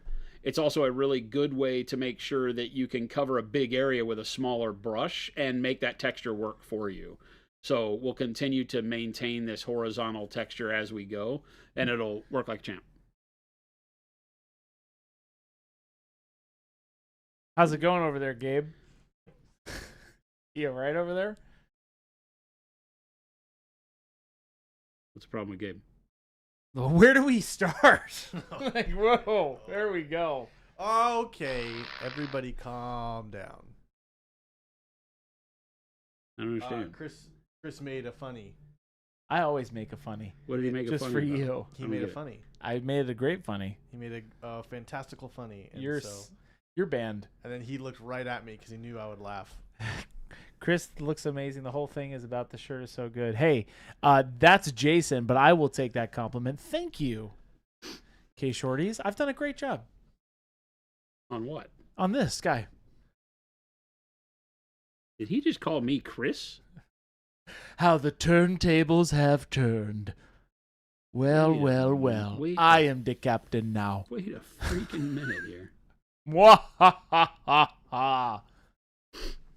Wait Okay, a Shorties, I know you freaking meant minute Jason. here. And we do all paint this together with Jason. I think that's the mindset you're coming from, which is good. That's more of a mind to, model connection thing. We're all technically painting this with Jason. No, we're not. In a metaphorical, spiritual way. Not physically, but passionately and metaphorically. Here he goes, chat. This is the We, and by we I mean you, are painting this model with Jason. It's killing me, chat. Killing me. Yesterday, Chris told us he's the most important part of the stream. So false. I said that the foundation has been built strong and sturdy. And I that just it was told the them. talent. Yes. That is the problem. That was No. where you I went said with the that. talent sometimes needs not correction, but guidance. And I don't do any of that. That's the point of this. I just hold up the mirror. That's all I do here at Monument. I hold up the mirror. What's the whole song? What's the digging hole song? Diggy hole. I'm just digging my hole here. Diggy hole. You missed that first part. I need the Holes song. We need to license that. From the movie Holes, the hit motion picture movie Holes. Yes. Can we figure out how much that would cost dig us? them up, bone, dig it. Yeah, that song. I would like to license that song for one commercial for 10,000 views or however many views we could license it for. Hey, can you quickly bring up the shadow picture? Mm-hmm. Please? What if it's... I will kill you. Literally.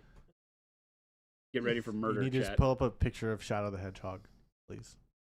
No. That's not it. That's my painted one. No, this is the one. Is that it? This is the one. Okay. Yeah. Don't you scare me like that. Okay, so the shadow comes all the way. Not Jason saying no. That's the Jason, one I painted. that was hilarious though because you said no, that's the painted one. No, this is the shadow one. That is the painted one. No, This one is not the painted one. it's not. It's literally not the painted one. No. Oh, I had already painted that part. No. of it. No. No, dude. Really? You nailed it. Wow. He did it, chat. I'm pretty good. That's crazy. Who knew? I'm pretty was good. at Jason's this. like, no, that's the painted I'm one. I'm pretty like, good at no. this game. Yeah. I'm pretty good at yeah, keep that on screen because I'm going to go ahead and paint some of that shadow on here to guide me on the highlights for this. Yeah. So I need some paints. Gray. Gray. That was wild. What? Roller coaster. Captain Mannerings. Think not what chat can do for Chris, but what Chris can do for chat. There you go. I know that's what you're going for. All right, here we go. Scary stuff here, chat. Scary stuff here. Right? So this is like his hat. Okay. Can you You get want the me to- whole thing on there? It looks like it's cutting off the top of the hat. Maybe that's only what I got for you. Uh-oh. Oh, man. Oh no. Oh, no. Oh, It is cut off. man. You got this. Oh, man. That's a test, Jason. This is a test, and you are gonna have He's already to. going for it. Oh, that's pretty good. Oh, you're doing that shadow. Oh, shoot.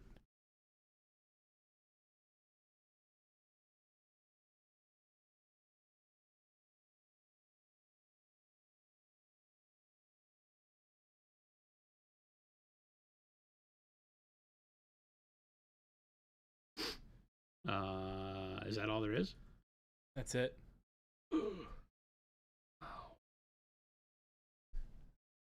I have failed you. You have failed me. Doesn't know where it ends. This was all I took. This is what you told me to take a picture Well, of. you could do a quick. No, I told do, you to take a picture of the model You with could the do a light quick. on. No, this was it. I literally did this in front of you. There's line it up. literally the whole model, though. I literally did this in front of you, though. You literally You messed can just all of that up. You can redo it. Unbelievable. You can just bring the light back up. Unbelievable. I'm going to fake this. We're just going to have it be like that. I mean, that looks pretty good to me, Jason. You don't know. I do. Dang. There's. I literally took this picture in front of you. So much pain. That's all right. He's fine. He'll figure it out. Chris is truly testing Jason's improv painting.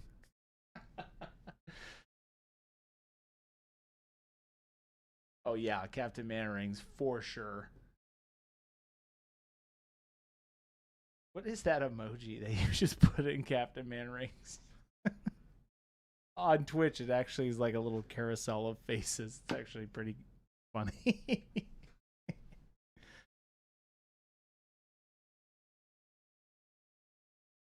No, the giveaway is not today, Robert. Nope. Super Blader, can you thin the artistic, that's not the artistic, can you thin the artist acrylics to wash consistency? Yeah. I mean, I'm glazing with them right now. So just a little bit of glazed wash medium in with this and you're done. They work great for that.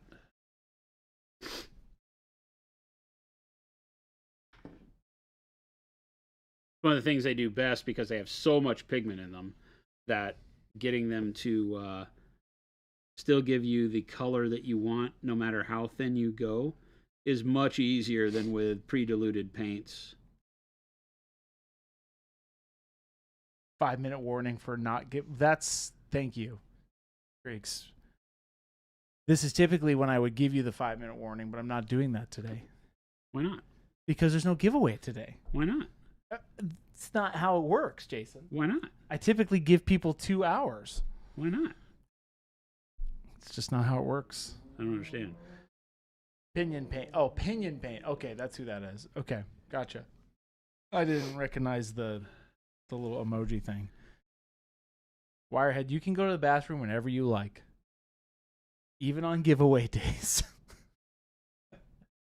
He can always give away stuff today, then official giveaway tomorrow. Big Bob, do you work here? Uh-oh. Look out. He's Mister, asking the hard questions. do you work here, Big Bob Villa? The answer is no. Yes, Wirehead, you can use the restroom whenever you'd like. Whenever you'd like to.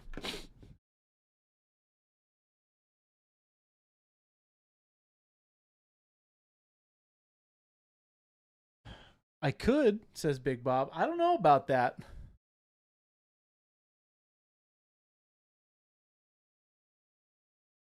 Kriegs, no, I cannot cover your 2-hour shift starting at 5 a.m. Especially, I don't know where you're coming from. That's really tough for me.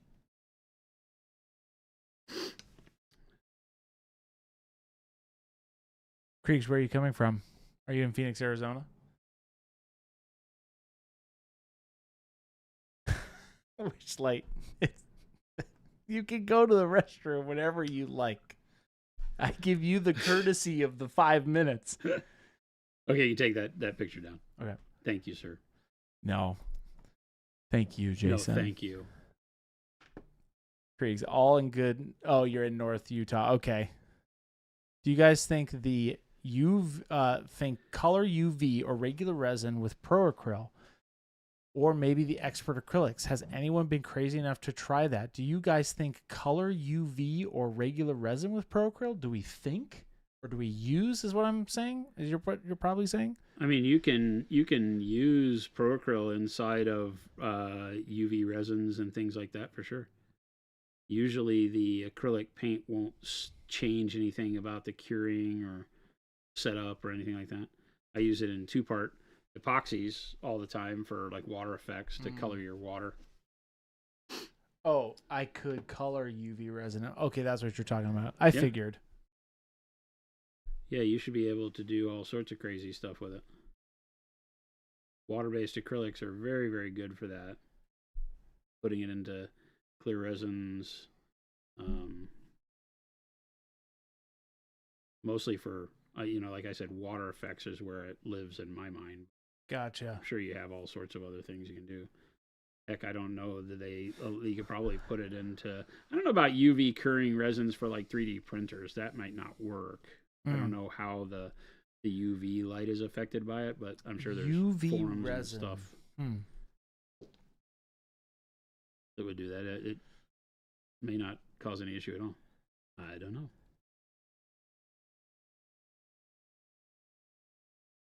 Interesting.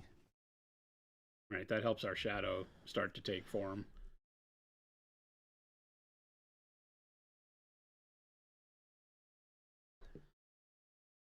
Feels pretty good. Wirehead, I use my UV curing station on minis with resin all the time. Interesting.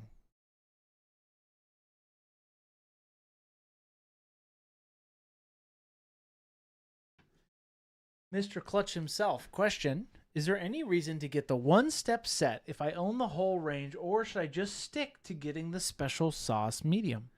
Great question. Yeah, it's a great question. I think you'll find, because I will be releasing colors that are not in the main range in the one-step line, that those are the ones you may gravitate towards first. But there's also, a world where just because you won't have to mix if you find yourself using particular colors a lot of the time, that there would be a good reason to use them that way. Right. So I think both is the answer.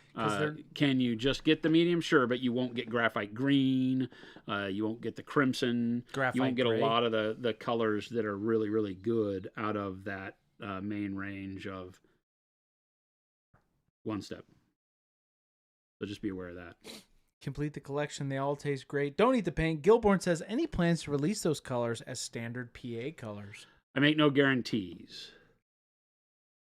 Right? Or we don't want our line to be 400 freaking colors long, so I don't know that all of them will wind up making their own cut. Yeah, I see.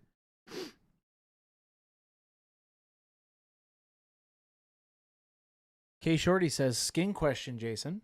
I have shadow flesh and bright shadow flesh. Is the next logical step olive flesh or warm flesh? I also have advanced flesh tone if that is better suitable for shadow flesh. The next logical step. Good question. The gut feeling that I have for you is that remember that when painting things like skin, you're not really worried about the triads as much. You want to bring different colors for different reasons. So you'll notice that shadow flesh and bright shadow flesh are not the same color, right? Yeah. They are just colors that go very well together. So, mixing these two to get a mid-tone and then the bright shadow flesh as a highlight over shadow flesh would be great. Can olive flesh work? Sure. For like really shiny spots. I think that with these two, you're probably better with warm flesh because you're leaning towards wanting to keep that warmth in there. Bright shadow flesh is kind of a peachy tone color. Yeah. And so keeping a little bit more warmth on it might be good. It doesn't mean that something like olive flesh doesn't look good. It just goes back into a little bit more of a neutral, right? So it's going to desaturate the whole thing and not get rid of a little bit of the warmth, but it will feel that way. So both are really good. I mean, you put them next to each other, you'll see the difference. Right? Yeah. I like either or. I would prefer the warm flesh just to keep that little bit of sun-touched feel on the flesh tones because you picked flesh tones that already have a lot of warmth to them in shadow flesh and the bright shadow flesh. Old man says, "Hi, Jason. Hi. I just watched your video on YouTube showing all your can primers and your ultra matte can varnish, and I'm super jealous. I live in Canada and I can't buy them. Yeah. ETA on when I can buy." We had all the greatest hopes for Canada. And there's a lot of pissed off people because it wound up down to the wire where Canada reinstituted a law about the amount of butane Interesting derivatives that could be in aerosol cans. And they went back to an outdated, what I'll call outdated. I'm pissed about it. You should be pissed about it, right? Your Congress people. They went back to a very outdated thing that, wants less butane in cans, and our formula had to be changed. So we're in the midst of doing just that. Oh, interesting. Huh. Yeah, we have to change the entire formula for Canada. Really? They are so much different than the rest of the world, it's not even funny. Like, no other place in the world has the stringent laws on the inclusions of butane. I didn't realize they did that accelerant, So yeah, it's means we got to go back and redo it. So unfortunate. I don't know when it'll happen. I don't have any sort of understanding of timelines on that. So bear with us as we go through that process. I know that's not what you want to hear, not what we wanted to hear either. We were expecting to have them there already. Sorry to give you such a hassle as a Canadian. Oh, no, not you at all. We want to service you guys. That's the whole point of that. Does that make Canada the California of countries? I'm liking that. Oh, that's really cool. This little extra bit right here is cool. Yeah, I like how this forms the cylinder of the hat brim, right? That angle of that shadow is really cool. Yeah. And then this is just made up. It makes the nose even pop more, like in his, just the way it's... Well, yeah, because now we have the shadow is continuous. When we just painted the shadow across the face, had the nose and the chin peek out, it was just limited to here to tell the story. Yes. Now you have the story visually being told on all the other sides of the model. Yeah. And so now you have more of that feel. We'll go in with the Payne's gray on the back side of the hat. I can do that right now, right? Because now we've set a color and a tone and temperature for the shadow. So now we take that same Payne's gray glaze, right? And we add it to the body. So I'll do that on some of the stuff right now. It's not all necessarily ready for it, but when I start doing stuff like this, oh, I see. Yeah. It will immediately have an effect on pulling all of that visual idea together, right? Because I'm telling you that now anything that has this color on it is shoved down into those deep shadows. We can play with it like that and see how that darkened it immediately. Yeah. And then we can do the same thing when we go into things like this side of the arm here you can kind of, now that you've placed that shadow, you can kind of do whatever you want with it. Well, yeah, because now everything has to be beholden to that same shadow color. So we would glaze it on everything. And this is something that is very scary when you first start learning it, because you're like, what the heck? But now you start that storytelling. Now all of my shadows start to accumulate with the same style of inclusion of color. In this case, the Payne's gray. Like, this whole shoulder wouldn't have any sunlight on it because of the hat. So we'll come in with a heavy glaze of the Payne's gray up here where it's hidden behind all that. Yeah. Then maybe it would peek out a little bit of brightness there, but this probably doesn't get any, right? And then this probably really doesn't have much at all either on the backside of this arm. Maybe just where it pokes out there and top of that arm, but the rest of this really goes into darkness down here. Cairo says, thank you so much for making those adjustments to your formula for us up here. It's genuinely and greatly appreciated. Oh, yeah. Our plan is it will be for sale there if we can do anything about it. The only thing would be if we can't find an accelerant that matches the way we want the paint to act, right? Interesting, yeah. That's the thing, right, is that we really, really have to look into it and make sure that it still is the quality that we want. Otherwise, the paint that you've seen is not going to be the thing that you get. And that's tough. Right, so we're working with the ColorForge team all along the way and looking for other answers. Should we not be able to get the formula just the way we want it? So the team's on it. The ColorForge gang is tremendous. They share the same values that we do in wanting to make sure that it's right for the customer. They're just as beat up about it as we are, not just from a revenue standpoint, but from a holy hell, who would have thunk? Because literally every other country on the planet is not beholden to that. So. This is really making me believe I need a couple expert acrylics to make glazing life easier. Absolutely. Oh, you're seeing how unafraid I am with all of this and how it's just kind of blending nice. Now I have some rough brush strokes and it looks a little watercolory out here. We'll blend all that together as we go. But again, that's one of the reasons why now you're seeing why I did the rough stippling of the background. Yeah. Right? Because knowing I was going to do this kind of stuff over it, the textures that I'm painting with kind of make sense. Right. And I blended the shadow down here. We went darker on the background. So it's all starting to fit together. You're noticing how the Payne's gray is coming around the bottom and then just kind of blending away into what we had done earlier with the alizarin crimson and the burnt siennas and things like that. So now we start to create back out all the way. Mm-hmm. Now we should have a much more defined contrast on him. And you can see how just that little bit on the hat, that little bit on the shoulder and the arms and everything is now starting to pull it because we won't have any of that over here. So then as we go through and we brighten the jacket, it'll just be brighter over on this side and only on the few places that poke out over here.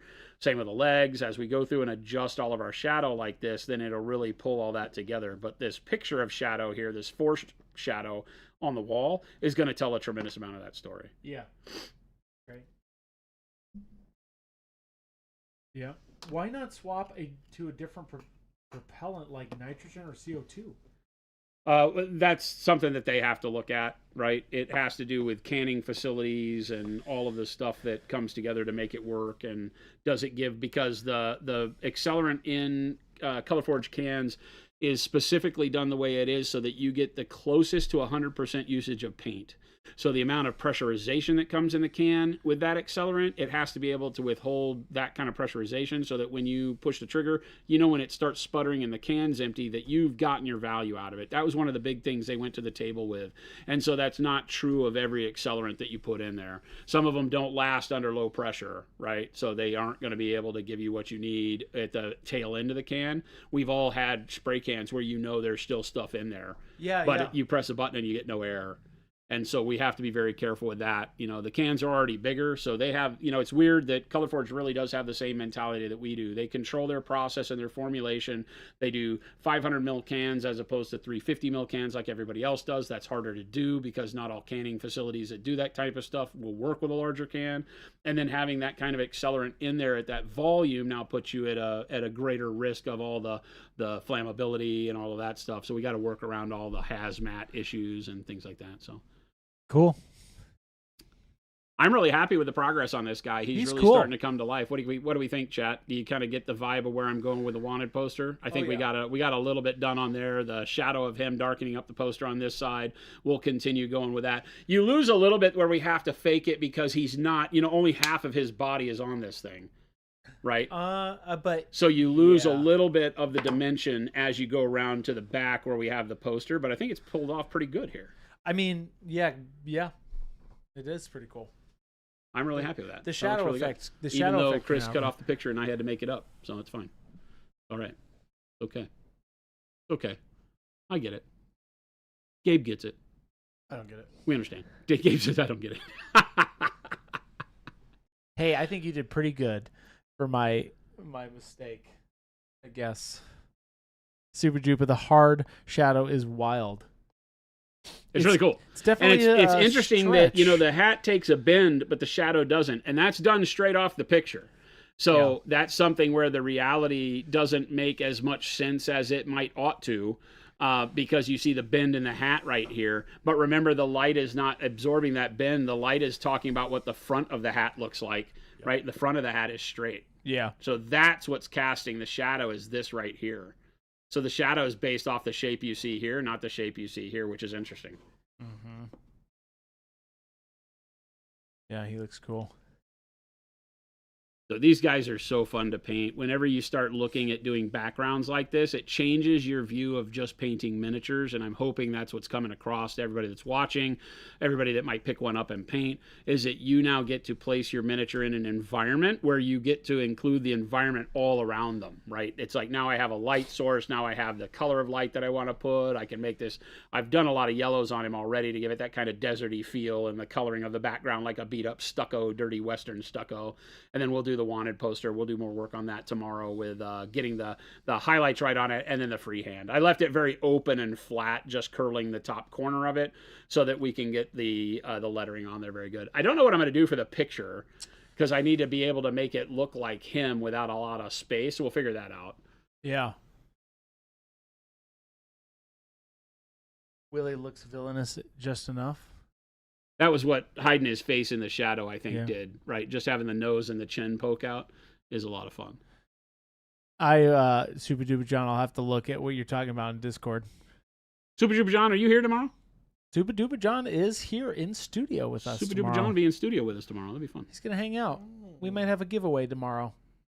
Everyone, thank you so much for hanging tight with us and watching some paint dry today. Always love having you around. Yes. Hope you enjoyed what we did today. We did some really cool effects today, right? We're playing around with coloring away and you know the ability to just kind of slap a bunch of paint on a background that we really like to do. That wanted poster is some of that bravery I'm always talking to you about.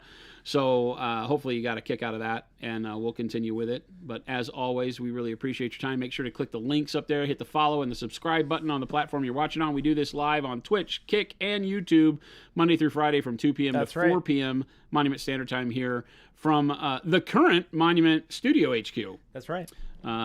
We may be moving the studio soon, so you guys will be along for the ride on that one.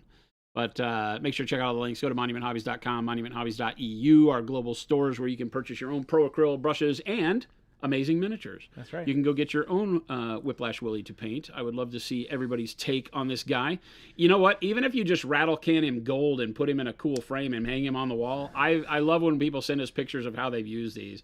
A lot of people have purchased the Frameables only to use like a zenithal rattle can and hang it in a black frame and put it on the wall. And it's amazing how artistic they look without any effort. Yeah, you can. These It's Zenithal, like a dream. It's crazy. We had, I forget who it was. I'll go dig back through my messages. Bought 4 of the Duchess and did them in red, yellow, blue, and green, and hung them in a foursome like a Andy Warhol. Oh, nice. Kind of like the Campbell soup can or the Marilyn Monroe thing. It was really cool.